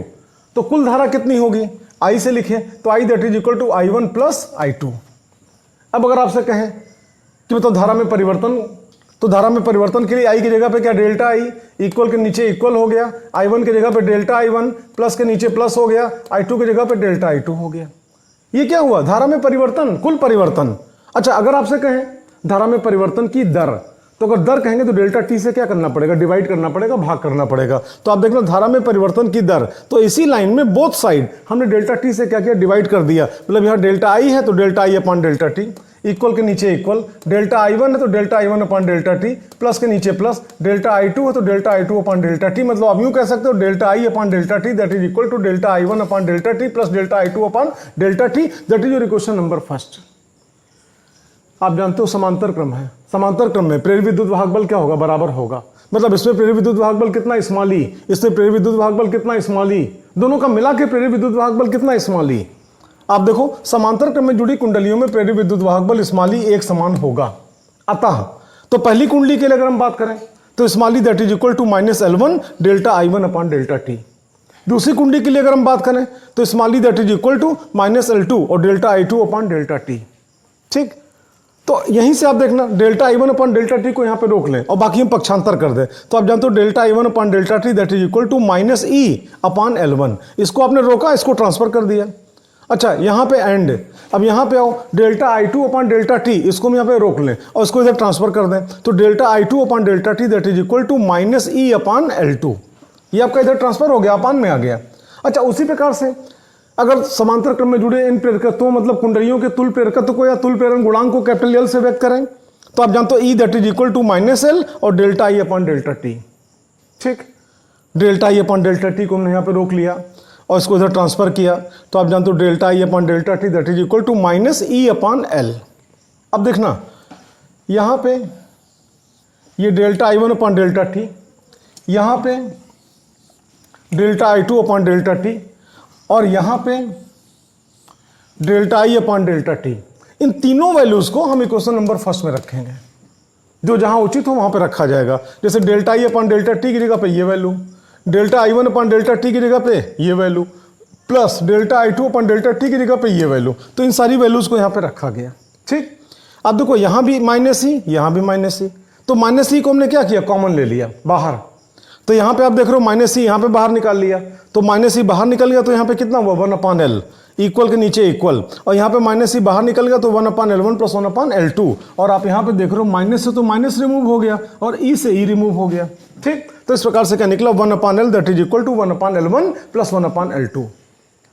आप यूं कह सकते हो समांतर क्रम में तुल्य प्रेरकत्व का व्युत्क्रम सदैव परिपथ में लगे अलग अलग प्रेरकत्वों के व्युत्क्रमों के योगफल के बराबर होता है। ठीक उसी प्रकार जिस प्रकार समांतर क्रम में कोई तीन प्रतिरोध अगर जुड़े हों R1 R2 R3 तो उनका तुल्य प्रतिरोध कैसे निकालते हो, 1 upon R equal to 1 upon R1 plus 1 upon R2 plus 1 upon R3। उसी प्रकार से अगर तीन प्रेरकत्व आपस में समांतर क्रम में जुड़े हैं L1 L2 L3 जिनका स्वप्रेरण गुणांक है तो उनका तुल्य प्रेरकत्व अगर निकालना है तो 1 upon L that is equal to 1 upon L1 plus 1 upon L2 plus 1 upon L3।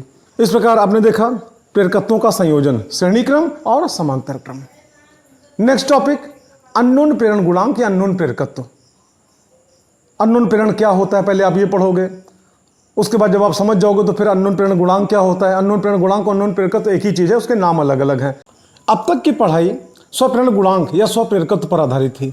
अब आप पढ़ने जा रहे हो अननोन प्रेरण गुणांक या पारस्परिक प्रेरण गुणांक या अननोन प्रेरकत्व या पारस्परिक प्रेरकत्व या फिर कोफिशिएंट ऑफ म्यूचुअल इंडक्शन या म्यूचुअल इंडक्टेंस क्या होता है ये आप देखने जा रहे हो। तो पहली हेडिंग हम ले रहे हैं आपका अननोन प्रेरण या पारस्परिक प्रेरण या इंग्लिश में म्यूचुअल इंडक्शन। पहले देखो होता क्या चीज है। परस्पर निकट व समाक्ष पर स्थित किन्हीं भी दो कुंडलियों में से यदि किसी भी एक कुंडली में हम धारा प्रवाहित करें या धारा के मान में वृद्धि करें या धारा के मान में कमी करें और या फिर धारा को बंद करें, कुछ भी खुराफात करें, तो निकट व समाक्ष पर स्थित दूसरी कुंडली में से होकर गुजरने वाले चुंबकीय फ्लक्स में परिवर्तन होता है। और जब परिवर्तन होगा फैराडे का नियम लगेगा, उसके सिरों पर विद्युत वाहक बल प्रेरित होगा, सिरे अगर जुड़े होंगे तो क्या प्रेरित धारा बहेगी जो कि लेंज के नियम के अनुरूप होगी। और इसी घटना को आप क्या बोलते हो, अन्योन्य प्रेरण या पारस्परिक प्रेरण। आपको बताएं, सामने आप देख रहे हो दो कॉइल, ये पहली कुंडली दूसरी कुंडली और दोनों कुंडली पास पास रखी है, समाक्ष पर है। आप पूछोगे समाक्ष का मतलब क्या, दोनों का एक्सिस क्या सेम है। आप देखो यहां से डॉटेड लाइन चली और डॉटेड लाइन पूरी आर पार इस प्रकार से चली। आप जानते हो डॉटेड लाइन यहां पे भी सेंटर पे है और यहां पर भी सेंटर पे है। आप जानते हो जो डॉटेड लाइन है वो इसका भी अक्ष है, इसका भी अक्ष है, सम अक्ष, दोनों का एक्सिस क्या समान है। तो दो कुंडलियां हैं, परस्पर निकट रखी हैं, समाक्ष पर रखी हैं, और इसमें हमने धारा प्रवाहित करने की व्यवस्था बना रखी है।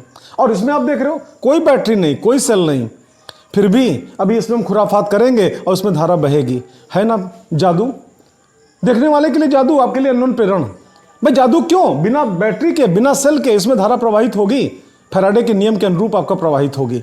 आप देखना अभी कुंजी यहाँ पे ऑफ है, तो अगर कुंजी ऑफ है तो इसमें कोई धारा प्रवाहित नहीं हो रही है। अगर धारा नहीं प्रवाहित हो रही है तो इसके चारों ओर कोई चुंबकीय फ्लक्स नहीं होगा, और चुंबकीय फ्लक्स नहीं होगा तो इसमें से कोई चुंबकीय फ्लक्स नहीं गुजरेगा। जैसे हमने कुंजी ऑन किया, लो कुंजी ऑन करते ही इसके अंदर क्या धारा प्रवाहित होने लगी, और जब धारा प्रवाहित होने लगी आप देखना धारा ऐसे ऐसे ऐसे ऐसे ऐसे और इस प्रकार से धारा, ठीक, कुंजी ऑन करते ही इसमें धारा प्रवाहित होने लगी, और जब धारा प्रवाहित होने लगी तो इसके चारों ओर क्या चुंबकीय फ्लक्स उत्पन्न होगा, और उसी फ्लक्स का अधिकांश हिस्सा इसके अंदर से भी गुजरेगा। सीधी सी बात है, पड़ोसी के घर में अगर डीजे बजे तो आप भी तो प्रभावित होते हो। अभी तो आपके मूड के ऊपर डिपेंड करता है, मूड खराब होगा पड़ोसी को गाली दोगे, अगर मूड सही होगा तो उसी डीजे के गाने पे आपका खुद वहां पे डांस करना शुरू कर दोगे। लेकिन पड़ोसी का डीजे बजेगा तो आप प्रभावित होगे, आपके घर तक आवाज वहां पे आएगी।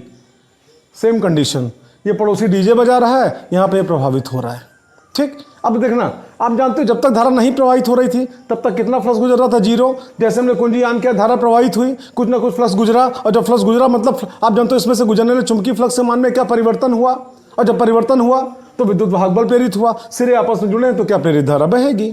अच्छा, उसके बाद अगर आप सके इसमें धारा का मान बढ़ाओ, कैसे बढ़ाओगे? ये रिहास्टेट है बेटा, धारा नियंत्रक के रूप में लगा हुआ है। धारा का मान बढ़ाना है तो धारा का मान बढ़ाने के लिए धारा के रास्ते में प्रतिरोध को क्या करना पड़ेगा? घटाना पड़ेगा। आप जानते हो इसको आप खिसका के आप इधर लाओगे ऐसे, ठीक।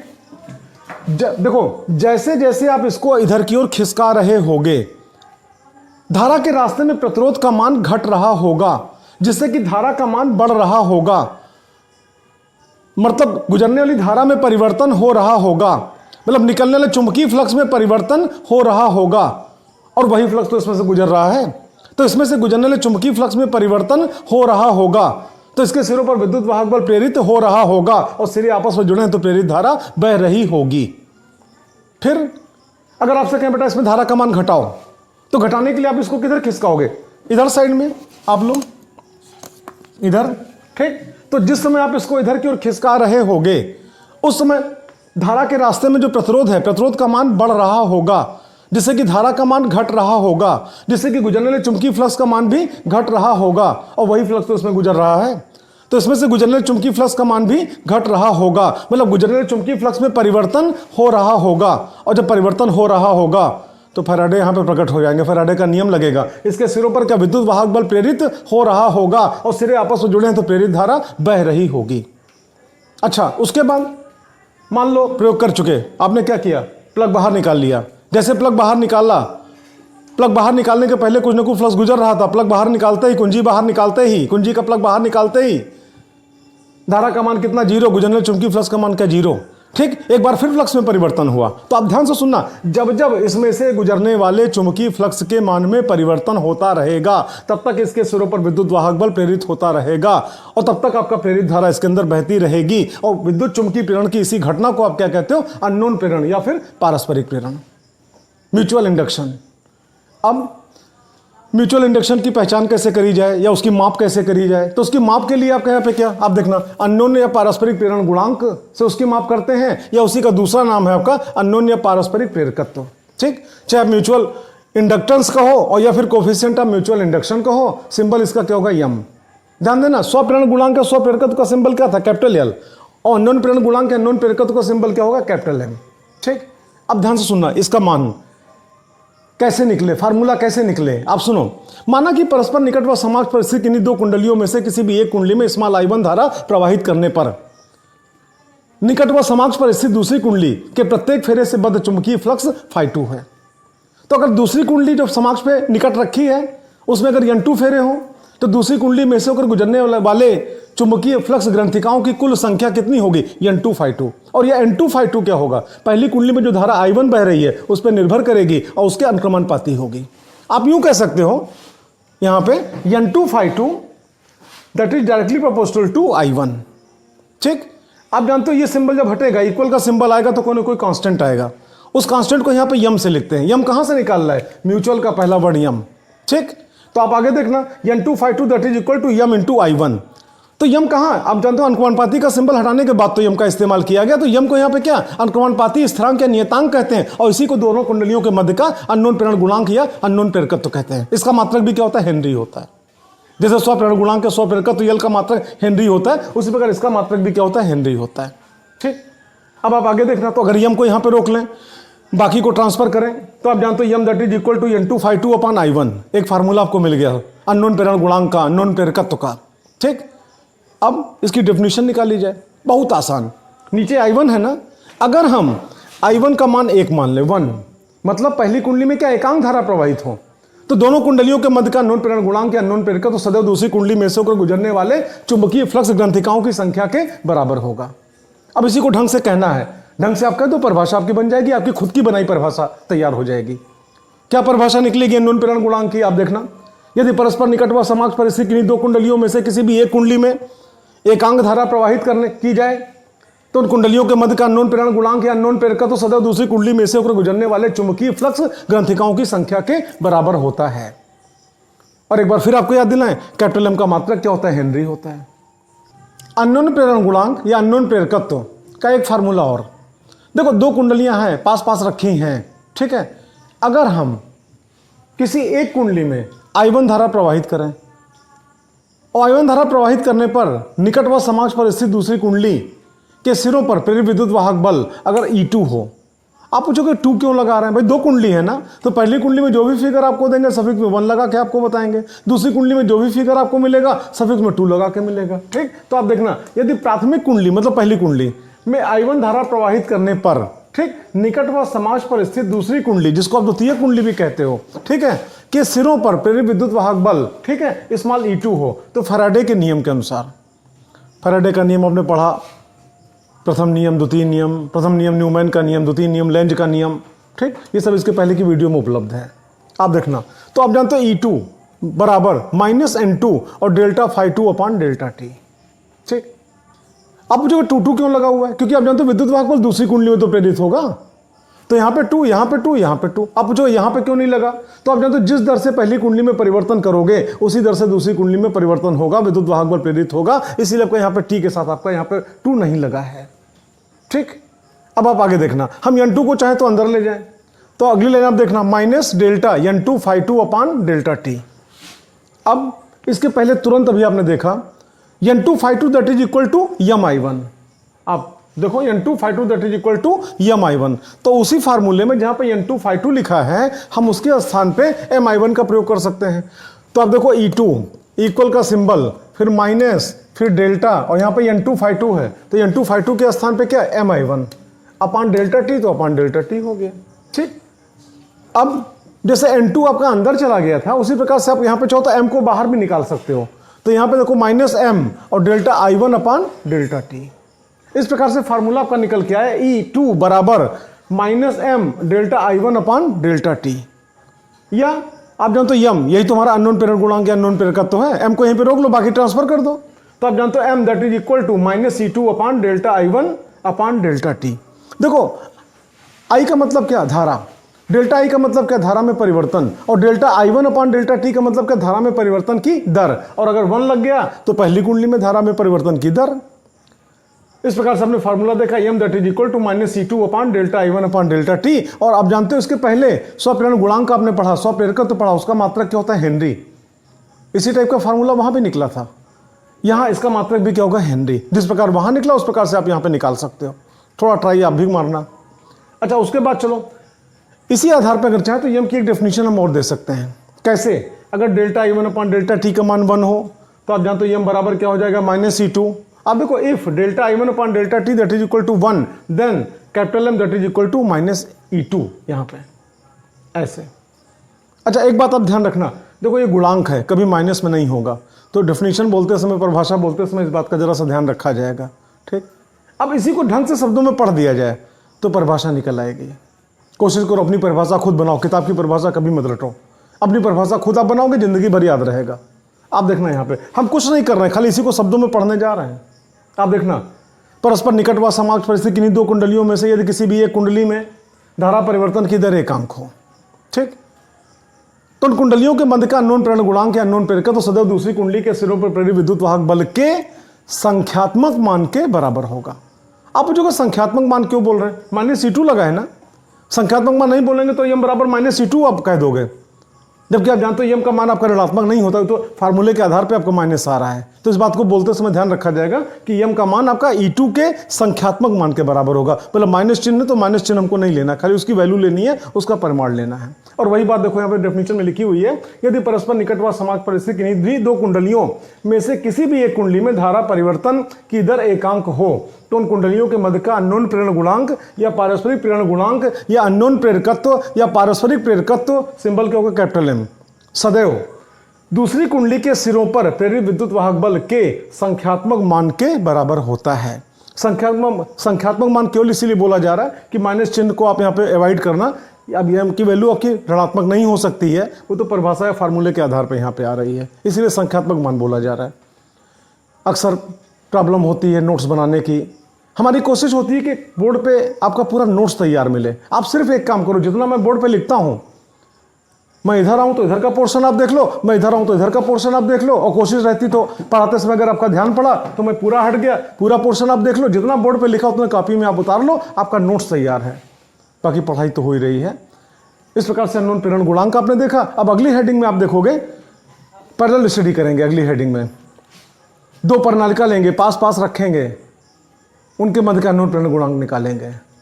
और राइट साइड में क्या लेंगे, दो समतल वृत्ताकार कुंडली लेंगे, पास पास रखेंगे और उनके मध्य का अननोन प्रेरण गुणांक निकालेंगे। और एक जानकारी और आपको दें, अननोन प्रेरण गुणांक में ही या अननोन प्रेरकत्व में ही आप जानते हो इसमें क्या दो कुंडलियां होती हैं, परस्पर निकट होती हैं, समाक्ष पर होती हैं। अगर दोनों कुंडलियों के बीच में नरम लोहे की कोई छड़ रख दें तो अननोन प्रेरकत्व का गुण क्या होता है, बढ़ जाता है। क्यों बढ़ जाता है? क्योंकि आप जानते हो पहली कुंडली से जितनी भी चुंबकीय बल रेखाएं निकलती हैं, सब के सब दूसरी कुंडली में से नहीं गुजर पाती हैं, कुछ अन्यत्र भी चली जाती हैं, जिसको मैग्नेटिक फ्लक्स लीकेज भी कहते हैं। अगर आप बीच में नरम लोहे की कोई छड़ रख दोगे तो हम ये तो नहीं कह रहे सब के सब गुजरेंगी, लेकिन दूसरी कुंडली में से होकर गुजरने वाले चुंबकीय फ्लक्स के मान में कुछ ना कुछ वृद्धि जरूर हो जाएगी, और जिससे कि आपका अननोन प्रेरकत्व का गुण क्या होगा, बढ़ जाएगा। हमारी एक सलाह कि अगर वास्तव में फिजिक्स में आप तैयारी करना चाहते हो, इंजीनियरिंग की, मेडिकल की या किसी और की, आप अपना नोट्स खुद बनाओ, किसी दूसरे के नोट्स के भरोसे मत रहो। जैसे ही आपका स्क्रीन से हम हटें, कोशिश होती है कि थोड़ा सा आपको मौका मिल जाए, आप तुरंत स्क्रीनशॉट ले लो। जितना बोर्ड पे लिखा है आप एक बार आप देखना, केवल इतना ही अपनी कॉपी में अगर आप हेडिंग डाल के लिख लेते हो, आपका नोट्स बन के तैयार है। ठीक, अगली टॉपिक हम लेते हैं। एक साइड आप इधर देख रहे हो, दो प्रणालिकाएं हैं, पास पास रखी हुई हैं, परस्पर निकट व समाक्ष पर रखी हैं, उनके मध्य अननोन प्रेरण गुणांक या अननोन प्रेरकत्व क्या होगा। इधर आप देख रहे हो, दो समतल वृत्ताकार कुंडली है, पास पास रखी है, परस्पर निकट रखी है, समाक्ष पर रखी है, उनके मध्य अननोन प्रेरण गुणांक क्या होगा। देखो, इसके पहले आपने अननोन प्रेरण गुणांक या अननोन प्रेरकत्व या पारस्परिक प्रेरण गुणांक या पारस्परिक प्रेरकत्व आपने पढ़ा, कोफिशिएंट ऑफ म्यूचुअल इंडक्शन आप इसको इंग्लिश में कहते हो। और उसी पैटर्न पे आप यहां पे देखने जा रहे हो कि अगर दो प्रणालिकाएं पास पास रखी हो तो इनका अननोन प्रेरण गुणांक क्या होगा, या दो समतल वृत्ताकार कुंडली अगर पास पास रखी है तो उनका अननोन प्रेरण गुणांक क्या होगा, उनके मध्य का। हेडिंग आप यहां पे देख रहे हो, परस्पर निकट व समाक्ष पर स्थित किन्हीं भी दो। अब दो के बाद पार्टीशन हो गया, एक तरफ प्रणालिकाओं के मध्य अननोन प्रेरकत्व या अननोन प्रेरण गुणांक या पारस्परिक प्रेरकत्व या पारस्परिक प्रेरण गुणांक या कोफिशिएंट ऑफ म्यूचुअल इंडक्शन। उसी प्रकार यहां पे आओ, समतल वृत्ताकार कुंडलियों के मध्य अननोन प्रेरकत्व या अननोन प्रेरण गुणांक या पारस्परिक प्रेरकत्व या पारस्परिक प्रेरण गुणांक या कोफिशिएंट ऑफ म्यूचुअल इंडक्शन, ठीक, और या म्यूचुअल इंडक्टेंस। ये सब इतने सारे नाम है, जो भी नाम आपको पसंद हो आप यूज कर सकते हो, इसलिए नाम बोला जा रहा है कि किसी भी नाम से आपके सामने आवे तो आप समझ जाओ इसी की बात करी जा रही है, एम का मान निकालने की बात करी जा रही है। ठीक, आप देखना, एक प्रणालिका ये और दूसरी प्रणालिका ये।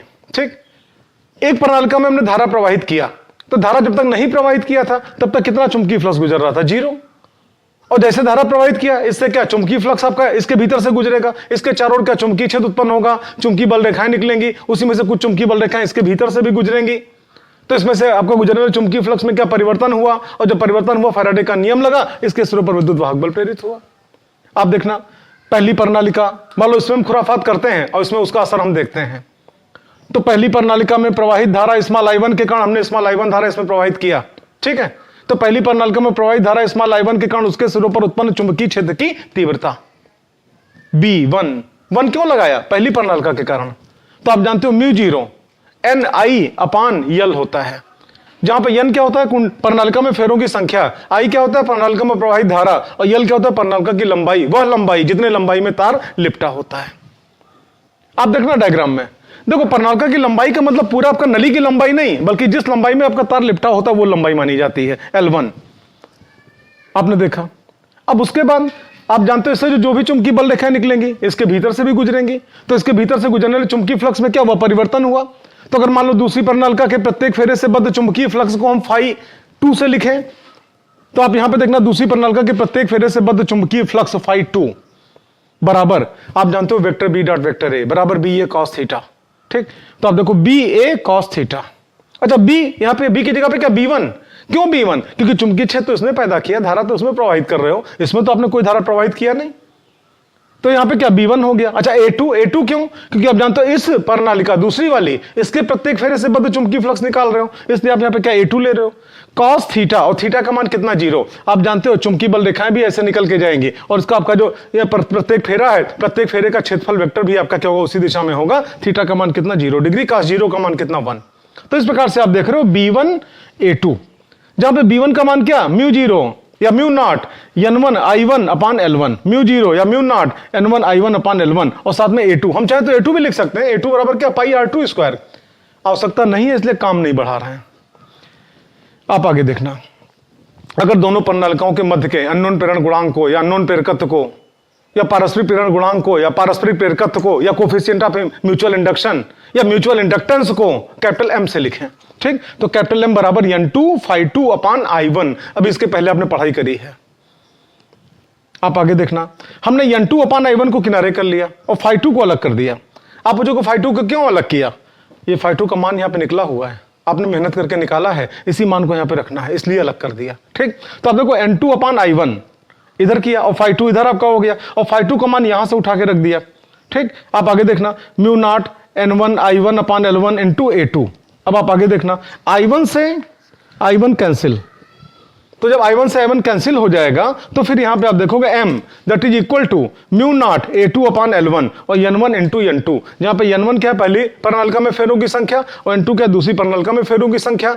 इस प्रकार से आप कह सकते हो capital M is directly proportional to N1 into N2। मान लो एग्जाम में आपको मिल जाए, सिद्ध करो परस्पर निकट व समाक्ष पर स्थित किन्हीं दो प्रणालिकाओं के मध्य का अननोन प्रेरण गुणांक या अननोन प्रेरकत्व तो सदैव उनमें फेरों की संख्याओं के गुणनफल के बराबर होता है। डायग्राम बना के ये 4-5 लाइन आप लिख दो, काम खत्म। अब इधर आप देखना, दो समतल वृत्ताकार कुंडली लिया, पास पास रखा है, समाक्ष पे रखा है। समाक्ष का मतलब क्या, दोनों का एक्सिस सेम है, बीच में देखो एक डॉटेड लाइन है बिल्कुल सीधी आर पार गुजर गई। ये डॉटेड लाइन क्या है, इस कुंडली का भी आपका अक्ष है, और इस डॉटेड लाइन क्या इस कुंडली का भी अक्ष है, आपका एक्सिस सेम है, इसीलिए क्या इसको क्या बोलते हैं समाक्ष। आप देखना, और पहली कुंडली में हमने धारा प्रवाहित किया, तो आप जानते हो जब धारा प्रवाहित करेंगे इसके चारों चुंबकीय क्षेत्र उत्पन्न होगा, चुंबकीय बल रेखाएं निकलेंगी, उसमें से कुछ बल रेखाएं इसके भीतर से भी गुजरेंगी। तो पहले तो हम ये पता करें, इसमें I1 धारा प्रवाहित किया, मान लो इसकी त्रिज्या कितनी R1 है, तो इसमें धारा प्रवाहित करने पर I1 धारा प्रवाहित करने पर इसके सिरों पर या इसके केंद्र पर चुंबकीय क्षेत्र की तीव्रता कितनी होगी। आप देखना, पहली कुंडली में प्रवाहित धारा I1 के कारण इसके केंद्र पर उत्पन्न चुंबकीय क्षेत्र की तीव्रता, बाकायदा आपने इसका डेरिवेशन किया है इसके पहले, B1 क्यों, पहली कुंडली है, म्यू नॉट N1 I1 अपान 2R1।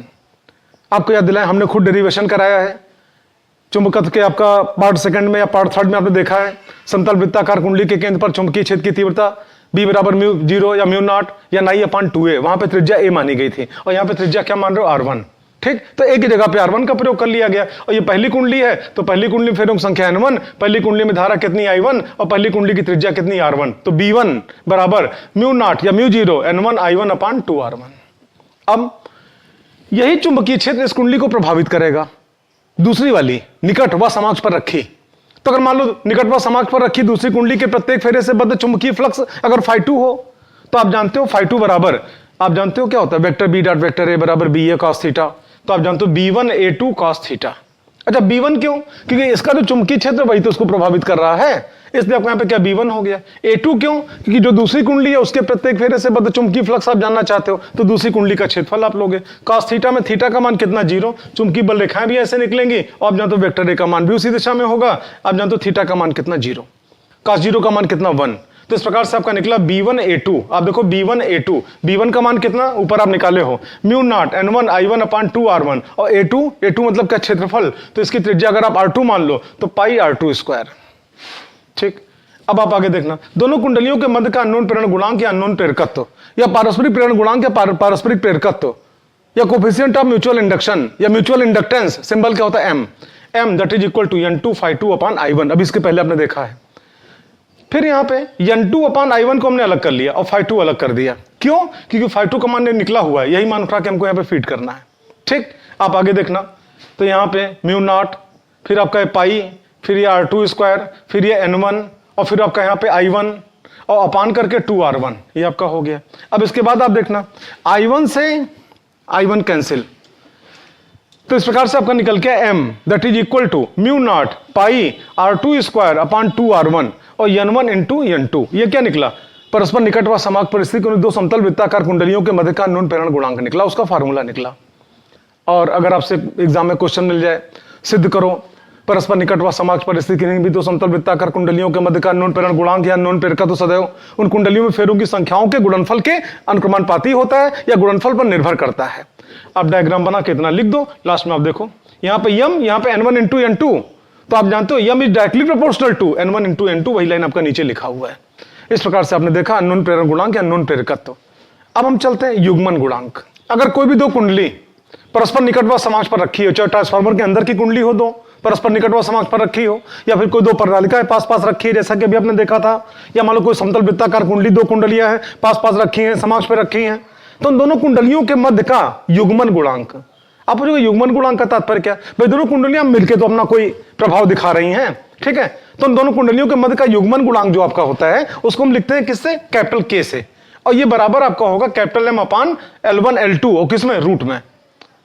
आप इसको कह सकते हो कोफिशिएंट ऑफ कपलिंग, दोनों कुंडलियों का मिला जुला प्रभाव, दोनों जो कुंडलियों का मिला जुला जो भी प्रभाव आपका व्यक्त करना होता है युग्मन गुणांक के माध्यम से व्यक्त करते हैं, इसको हम K से लिखते हैं, और K बराबर क्या होता है? अंडर रूट यम अपान L1 इंटू L2, जहां पे यम क्या है? दोनों कुंडलियों के मध्य का अननोन प्रेरण गुणांक या अननोन प्रेरकत्व या स्वप्रेरण गुणांक या स्वप्रेरकत्व या कोफिशिएंट ऑफ म्यूचुअल इंडक्शन या म्यूचुअल इंडक्टेंस, जिस नाम से भी आप जान पाओ, कैपिटल M अपान कैपिटल L1, पहली कुंडली का स्वप्रेरण गुणांक या स्वप्रेरकत्व और दूसरी कुंडली का स्वप्रेरण गुणांक या स्वप्रेरकत्व। ठीक है, तो आप यूं कह सकते हो दो कुंडलियां अगर परस्पर निकट व समाक्ष पर पास पास रखी हुई हैं, उनके मध्य का जो युग्मन गुणांक होगा K से लिखा जाएगा, K बराबर अंडर रूट कैपिटल M अपान L1 इंटू L2 होगा।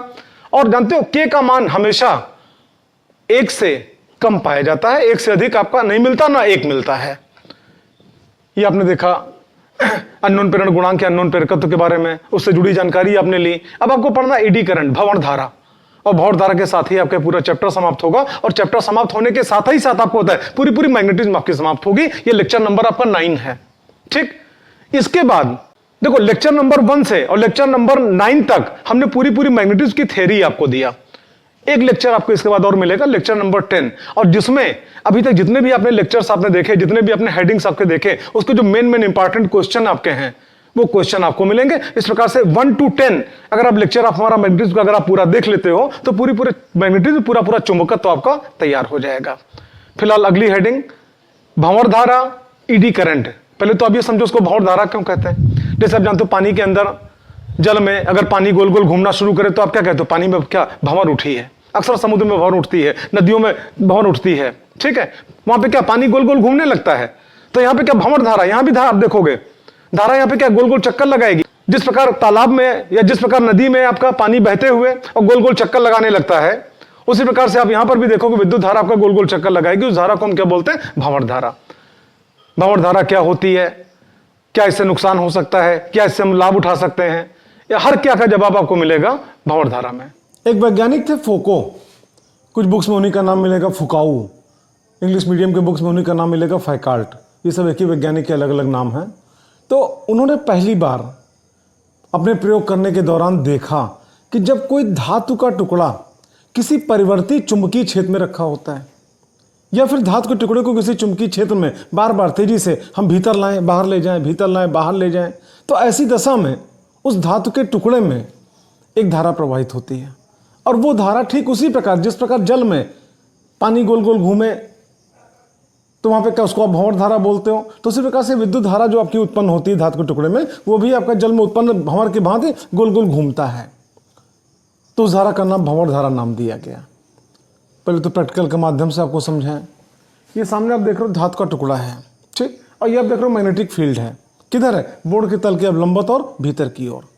और इस धातु के टुकड़े को अंदर रखा हुआ था, हम तेजी से बाहर ला रहे हैं, या फिर आपका अंदर ले जा रहे हैं, या फिर बाहर ला रहे हैं, या फिर अंदर ले जा रहे हैं। तो ऐसी कंडीशन में आप देख रहे हो बार बार इस धातु के टुकड़े में से होकर गुजरने वाले चुंबकीय फ्लक्स में परिवर्तन होगा, और जब परिवर्तन होगा फैराडे का नियम कार्य करेगा।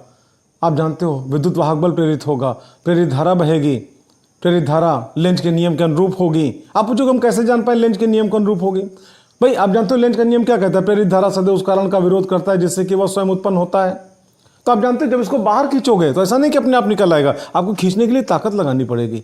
और एक बार बाहर खींचने के बाद जब इसको अंदर लेके जाओगे तो ऐसा नहीं कि जरा सा लेके गए अपने आप, वहां पे क्या बल लगाना पड़ेगा, आपको ताकत लगानी पड़ेगी। कहने का तात्पर्य यहाँ पे आप देखना, हम इसको बाहर ला रहे हैं।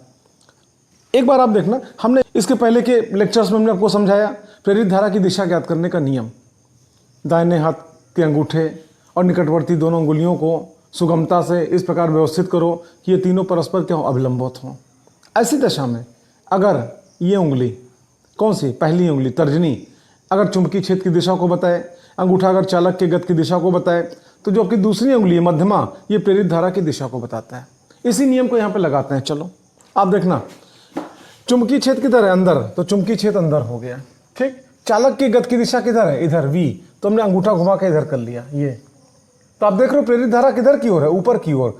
मतलब अगर इसको हम तेजी से इधर की ओर लेके जाएंगे तो यहाँ पे एक प्रेरित धारा ऐसे बहेगी, किधर की ओर, ऊपर की ओर, ठीक। अच्छा, जब धारा ऊपर की ओर बहेगी तो धारा के लिए पूरा बंद, आप जब तो साइक्लिक पाथ चाहिए, तो धारा फिर आपका ऊपर जाके कहीं रुकेगी नहीं, बल्कि यहाँ से घूम के ऐसे ऐसे घूम के ये ऐसे ये, ठीक। और उसी प्रकार इस चालक के टुकड़े को जब अंदर लेके आएंगे तो धारा इधर की ओर, फिर बाहर लेके जाएंगे इधर की ओर, फिर अंदर लेके आएंगे इधर की ओर, फिर बाहर लेके जाएंगे इधर की ओर। इस प्रकार सब इसको बार बार भीतर बाहर करते रहो और प्रेरित धारा ऐसे ऐसे ऐसे ऐसे आपको यहाँ पे लगातार घूमती रहेगी। और इसी धारा को आप क्या बोलते हो, भंवर धारा, एडी करंट। ये तो एडी करंट की बात हुई। देखो, अगर मान लो कोई ने ऐसा यंत्र बनाया जिस यंत्र के अंदर मजबूरी है कि चुंबकीय क्षेत्र के अंदर किसी धातु के टुकड़े का बार बार चुंबकीय क्षेत्र के भीतर और बाहर जाना जरूरी है, तो आप जानते हो जितनी तेजी से आपका ये धातु का टुकड़ा बार बार चुंबकीय क्षेत्र के भीतर बाहर जाएगा, डेल्टा टी का मान उतना ही कम होगा, और डेल्टा टी का मान जब कम होगा तो प्रेरित विद्युत वाहक बल स्मॉल ई का मान उतना ही अधिक होगा, और ई का मान जितना अधिक होगा प्रेरित धारा का मान भी उतना ही अधिक होगा, और प्रेरित धारा जितना अधिक होगी ये धातु का टुकड़ा उतना ही ज्यादा गर्म होगा। आप जानते हो I2RT एक फार्मूला आपने पढ़ रखा है। हो सकता है धातु का टुकड़ा इतना गर्म हो जाए, गर्म होकर लाल लाल हो जाए, पिघल भी सकता है। मान लो कोई यंत्र आपने बनाया, कोई भी यंत्र का नाम लो, रोबोट बनाया, कुछ भी बनाया, बड़े होकर आप वैज्ञानिक बनोगे, कोई खोज करोगे, रिसर्च करोगे, ठीक है। तो मान लो जो भी आपने यंत्र बनाया उसमें मान लो कोई ऐसी मजबूरी कि उस यंत्र में कोई एक स्थान पे कहीं चुंबकीय क्षेत्र है और कोई धातु का टुकड़ा है। जब यंत्र काम करेगा तो धातु के टुकड़े का बार बार चुंबकीय क्षेत्र के भीतर जाना, बाहर निकलना, भीतर जाना, बाहर निकलना जरूरी है। अगर वो धातु का टुकड़ा चुंबकीय क्षेत्र में बार बार तेजी से भीतर बाहर करने लगा तो ऐसी दशा में इस भंवर धारा के कारण धातु का टुकड़ा गर्म होकर लाल लाल हो जाएगा, वो धातु का टुकड़ा पिघल भी सकता है। तो भंवर धारा के मान को कैसे कम किया जाए, सीधी सी बात है, V बराबर IR, I बराबर क्या V/R। तो अगर धारा I का मान कम करना है तो धारा के रास्ते में प्रतिरोध का मान क्या करो, आप बढ़ा दो। जैसे यहीं पे आप आओ, ये धातु का टुकड़ा है, मान लो बार बार चुंबकीय क्षेत्र के भीतर बाहर ले जाना हमारी मजबूरी है, तो ऐसी कंडीशन में क्या करेंगे, धातु का टुकड़ा इसमें जो भंवर धारा ऐसे ऐसे ऐसे ऐसे जो आपकी बह रही है, हम यहाँ पे क्या करेंगे कि इस धातु के टुकड़े में जो भंवर धारा बह रही है, इस धारा के रास्ते में प्रतिरोध का मान क्या करेंगे, बढ़ा देंगे। आप पूछोगे प्रतिरोध कैसे बढ़ेगा, धातु का जो टुकड़ा है साबुत एक पीस में नहीं लेंगे, इस धातु के टुकड़े को पहले अलग निकाल लेंगे, फिर उसको अलग अलग वहाँ पे क्या उसकी स्लाइस काटेंगे। जैसे होता है ना, सुबह ब्रेड खरीद के आप लाते हो पैकेट, उसका खोलो तो आप जानते हो ब्रेड देखने में तो इतना बड़ा क्यूबाइड शेप में है, लेकिन जब उसका पैकेट खोलो तो अलग अलग पीस निकलता है। तो उसी प्रकार से इतना बड़ा जो धातु का टुकड़ा है, इसको अलग अलग पीस में इसको पहले क्या करेंगे, इसको काट डालेंगे। उसके बाद हमने एक पीस लिया, उसके ऊपर वार्निश की एक लेयर लगाई, फिर दूसरा पीस रखा, वार्निश की लेयर लगाई, तीसरा पीस रखा, वार्निश की लेयर लगाई। इस प्रकार वार्निश की लेयर लगा लगा के पूरा धातु का टुकड़ा फिर तैयार कर लेंगे और किसी मशीन में उसको कंप्रेस करके सूखने के लिए छोड़ देंगे। जब सूख जाएगा उसको बाहर निकाल लेंगे, ये धातु का टुकड़ा हमारा फिर तैयार हो गया, लेकिन साबुत एक पीस में नहीं है, अलग अलग पीसेज में है। तो जब अलग अलग पीसेज में होगा, जैसे अगर हम पीस कुछ यहाँ पे दिखाएं आपको, आप देखना, जैसे मान लो इधर से आपका एक पीस ऐसे, ये देखना, कुछ पीस हम दिखाते हैं आपको, ये ऐसे ऐसे, ये पूरा टुकड़ा हमारा एक साबुत पीस में नहीं है, बल्कि अलग अलग आपका स्लाइस में कटा हुआ है, ऐसे ऐसे, ये लो ऐसे, ठीक। अब ऐसी कंडीशन में जब धारा इधर से इधर की ओर आएगी, तब जान तो धारा के रास्ते में प्रतिरोध का मान बहुत बढ़ गया, और जब प्रतिरोध का मान बहुत बढ़ गया तो प्रेरित धारा का मान भी बहुत घट गया, मतलब भंवर धारा का मान बहुत घट गया। इस प्रकार से हमारा यंत्र क्या होगा, आसानी से काम करेगा, ईडी करंट भी फ्लो करेगी, लेकिन ईडी करंट का मान क्या होगा, बहुत कम होगा। देखो, ईडी करंट को हम कम कर सकते हैं, लेकिन शून्य नहीं कर सकते हैं, समाप्त नहीं कर सकते हैं। ये रही ईडी करंट के बारे में जानकारी। आपको जानकारी दें, ट्रांसफार्मर आपने देखा होगा, अभी इसके बाद प्रत्यावर्ती धारा पे एक वीडियो हम आपको देंगे, पूरा प्रत्यावर्ती धारा, अल्टरनेटिव करंट विद न्यूमेरिकल आपको मिलेगा, और उसी के लास्ट में आपको हम ट्रांसफार्मर के बारे में भी आपको पढ़ाएंगे। ट्रांसफार्मर होता क्या चीज़ है, कितने प्रकार का होता है, ठीक है। ट्रांसफार्मर को हिंदी में क्या कहते हैं, परिणमित्र। आप यहाँ पे देखना, तो ट्रांसफार्मर आपने देखा होगा, उसका जो क्रोड होता है, क्रोड मतलब क्या, लोहे का ढांचा जिसमें कुंडलियाँ लिपटी होती हैं। आपने देखा होगा साबुत एक पीस में नहीं होता है, वो लेमिनेटेड होता है। लेमिनेटेड मतलब क्या, हिंदी में क्या बोलते हैं, पटलित। लेमिनेटेड इसीलिए होता है कि आप जानते हो, जब ट्रांसफार्मर का हम उपयोग करते हैं तो उसका जो क्रोड होता है, उस क्रोड में भी क्या भंवर धारा बहती है, और अगर उसको लेमिनेटेड ना करें तो भंवर धारा का मान बहुत ज़्यादा होगा, इतना ज़्यादा होगा कि उपयोग के दौरान ट्रांसफार्मर आपका जल जाएगा, फूक जाएगा। उसको हम लेमिनेटेड करते हैं जिससे कि भंवर धारा का मान क्या बहुत कम हो। यूज करेंगे कुछ तो गर्म होगा ही, लेकिन गर्म होकर लाल लाल उसका क्रोड नहीं होगा। आप जानते हो क्रोड, भाई क्रोड पे कुंडली लिपटी है, क्रोड गर्म हो जाएगा, लाल लाल हो जाएगा, तो ऊपर जो कुंडली लिपटी, कुंडली भी आपकी इंजर्ड हो जाएगी, कुंडली भी आपकी प्रभावित होगी, कुंडली फूक जाएगी, जल जाएगी। इसीलिए ट्रांसफार्मर का जो क्रोड होता है, क्रोड मतलब क्या, लोहे का वो ढांचा जिस पर कुंडलियों को लपेट के ट्रांसफार्मर तैयार किया गया है, ठीक। उसको भी आपका साबुत एक पीस बना लेकर उसको लेमिनेटेड बनाते हैं, सिर्फ इसीलिए, या हिंदी में को पटलित बनाते हैं, सिर्फ इसीलिए कि भंवर धारा का मान कम से कम हो, उपयोग के दौरान वो जले नहीं, फूके नहीं। जितने भी आपके मोटर होते हैं, मोटर का जो आर्मेचर होता है, आर्मेचर मतलब क्या, मोटर के अंदर का रोटर वाला पोर्शन, जो मोटर को ऑन करने पर क्या, जो घूमता है, तो आर्मेचर भी आपका, आर्मेचर मतलब क्या, लोहे का ढांचा जिसके ऊपर कुंडलियां लपेटी जाती हैं। मोटर के अंदर आपको वो ऑन करने पे क्या घूमता है, वो आर्मेचर, जो आपका आर्मेचर का ढांचा होता है, आर्मेचर होता है, वो भी आपका साबुत एक पीस में नहीं होता, उसको लेमिनेटेड करके बनाया जाता है, इसलिए कि भंवर धारा का मान कम हो, उपयोग के दौरान मोटर कम से कम गर्म हो, क्योंकि मोटर अगर ज़्यादा गर्म हो जाएगा तो मोटर जल जाएगा, फूक जाएगा, ठीक। तो इस प्रकार से आपने भंवर धारा को देखा। आपको बताएं भंवर धारा के कई उपयोग भी आपको बताएं। एक उपयोग जैसे आपने नाम सुना होगा, प्रेरण भट्ठी या इंडक्शन फर्नेस। आप जानते हो आजकल तो घरों में भी आपका इंडक्शन चूल्हे का इस्तेमाल होता है, शायद आपके भी घर में होगा। होता क्या, बड़ी बड़ी भट्टियों में जहाँ धातु के टुकड़े को गलाते हैं, तो गलाने के लिए जानते हो इसी इंडक्शन चूल्हे का उपयोग करते हैं, इंडक्शन भट्टी का उपयोग करते हैं। धातु का टुकड़ा जिसको गलाना है उसको कहीं पे रखा गया, और उसके आसपास वहाँ पे क्या, एक चुंबकीय क्षेत्र उत्पन्न किया गया, परिवर्ती चुंबकीय क्षेत्र। किसके द्वारा, प्रत्यावर्ती धारा के माध्यम से एक परिवर्ती चुंबकीय क्षेत्र उत्पन्न किया गया, और उसकी फ्रीक्वेंसी बहुत ज़्यादा रखी गई। तो फ्रीक्वेंसी जितनी ज़्यादा रखेंगे, आप जानते हो डेल्टा टी का मान उतना ही कम होगा, और डेल्टा टी का मान जितना कम होगा, प्रेरित विद्युत वाहक बल इस्माली का मान उतना अधिक होगा, और प्रेरित विद्युत वाहक बल इस्माली का मान जितना अधिक होगा, भंवर धारा का मान उतना ही वहाँ पे क्या अधिक होगा, और जितनी भंवर धारा अधिक होगी वो धातु का टुकड़ा उतनी जल्दी पिघल जाएगा, ठीक। तो इस प्रकार से प्रेरण भट्ठी आपने देखी, जिसमें हम क्या करते हैं, धातु के टुकड़े को पिघलाते हैं। जैसे आप जानते हो ना कि अपने घर का कबाड़ आप बेचते हो, कबाड़ी आता है, लोहा भी खरीद के लेके जाता है, तो लोहा खरीद के आके लेके जाके क्या करता होगा, वो जानते हो, इन्हीं भट्टियों में भेजता है, और भट्टियों में उस लोहे को पिघला के और नए नए शेप दे के, नए नए यंत्र, नए नए हथियार, नए नए औजार बना के, और फिर आपके सामने आते हैं, और हम ही आप उसको खरीदते हैं। तो पिघलाने का काम आपका इसके माध्यम से किया जाता है। और आपको होता है वैद्युत ब्रेक, इलेक्ट्रिक ब्रेक। जितने बड़े इंजन होते हैं, खासतौर पर हम ट्रेन इंजन की बात करें, ट्रेन के इंजन की बात करें, ट्रेन चल रही होती है, उसमें भी आपका इलेक्ट्रिक ब्रेक लगा होता है। कहाँ पे, पहिए में जो धुरा होता है, धुरे के पास में एक ड्रम लगा होता है, ठीक है। पहिया के घूमने के साथ साथ वो ड्रम भी घूमता है, सिलेंड्रिकल शेप में ड्रम होता है, वो भी घूमता है। और जहाँ कहीं रेलगाड़ी को रोकना होता है, तो जहाँ पे ड्रम है, ड्रम के आसपास अति तीव्र चुंबकीय क्षेत्र उत्पन्न कर दिया जाता है। और जब चुंबकीय क्षेत्र उत्पन्न किया जाता है, तो उसी ड्रम में वहाँ पे क्या, प्रेरित धारा उत्पन्न हो जाती है। मतलब क्या, ये भंवर धारा उत्पन्न हो जाती है, लेंज के नियम का पालन करती है, और ड्रम के घूमने का विरोध करती है, ड्रम को बहुत जल्दी रोक देती है, और ड्रम के रोकने से रेलगाड़ी का पहिया भी घूमना, वहाँ पे क्या रुक जाता है रेलगाड़ी, वहाँ पे क्या रुक जाती है, ये भी आपने देखा वैद्युत ब्रेक का उपयोग। अच्छा, इसके पहले की वीडियो में हमने आपको पढ़ाया है मूविंग कॉइल गैल्वामीटर, हिंदी में कहते हैं चल कुंडली धारा मापी। आप जानते हो 2 प्रकार की चल कुंडली धारा मापी हमने आपको पढ़ाई है। एक सस्पेंडेड कॉइल गैल्वामीटर जिसको आप क्या कहते हो निलंबित कुंडली धारा मापी, और दूसरा पिवोटेड कॉइल गैल्वामीटर जिसको आप क्या कहते हो किलकित कुंडली धारा मापी। अगर मान लो धारा मापी हमारे पास है, आपको आवश्यकता है, अपने घर पे आप लेके जाना चाहते हो, आपने हमसे कहा सर ऐसा है कि हमको मूविंग कॉइल गैल्वामीटर हमको दे दीजिए, चल कुंडली धारा मापी दीजिए, घर पे कोई प्रयोग करना, कलम लेते आएंगे, तो आपको धारा मापी सीधे नहीं पकड़ा देंगे। उस धारा मापी में जो उसके 2 तार निकले हैं बाहर, उन दोनों तारों को आपस में क्या करेंगे, पहले जोड़ देंगे। आपस में दोनों तारों का जो इंसुलेशन उसको छील के दोनों तारों को आपस में जोड़ देंगे। उसके बाद से आपसे कहेंगे कि ले जाओ बेटा घर पे यूज करो, कल लेते आना, लेकिन जब घर से लेके चलना तो जो काम हमने करके आपको दिया, यानी उसके दोनों तारों को आपस में क्या जोड़ दिया, और जोड़ने के बाद आपको दिया घर पे लेके जाओ, वही काम करके ही आप घर से लेके आना। मतलब जब घर से लेके चलना तो चल कुंडली धारा मापी के दोनों सिरे से 2 तार निकाल के उसको आपस में इंटरकनेक्ट करके तब लेके चलना। आप पूछोगे ये टोटका क्यों किया जा रहा है? टोटका है दोस्तों, आपको बताएं। देखो, जब हमारे घर से अपने घर पे आप लेके जाओगे तो निश्चित रूप से उसके अंदर कुंडली लटकी तो है चुंबकीय क्षेत्र में। रास्ते में आपका तमामों झटके में लगेंगे, सड़क कहीं ऊबड़ खाबड़ है, कहीं ऊपर नीचे है, कहीं आपका आप साइकिल से या बाइक से या किसी माध्यम से आप लेके जाओगे, रास्ते में उसको क्या वहाँ पे क्या झटके लगेंगे, और जब झटके लगेंगे तो आपका वो जो जब झटके लगेंगे तो कुंडली आपका वहाँ पे क्या टूट सकती है।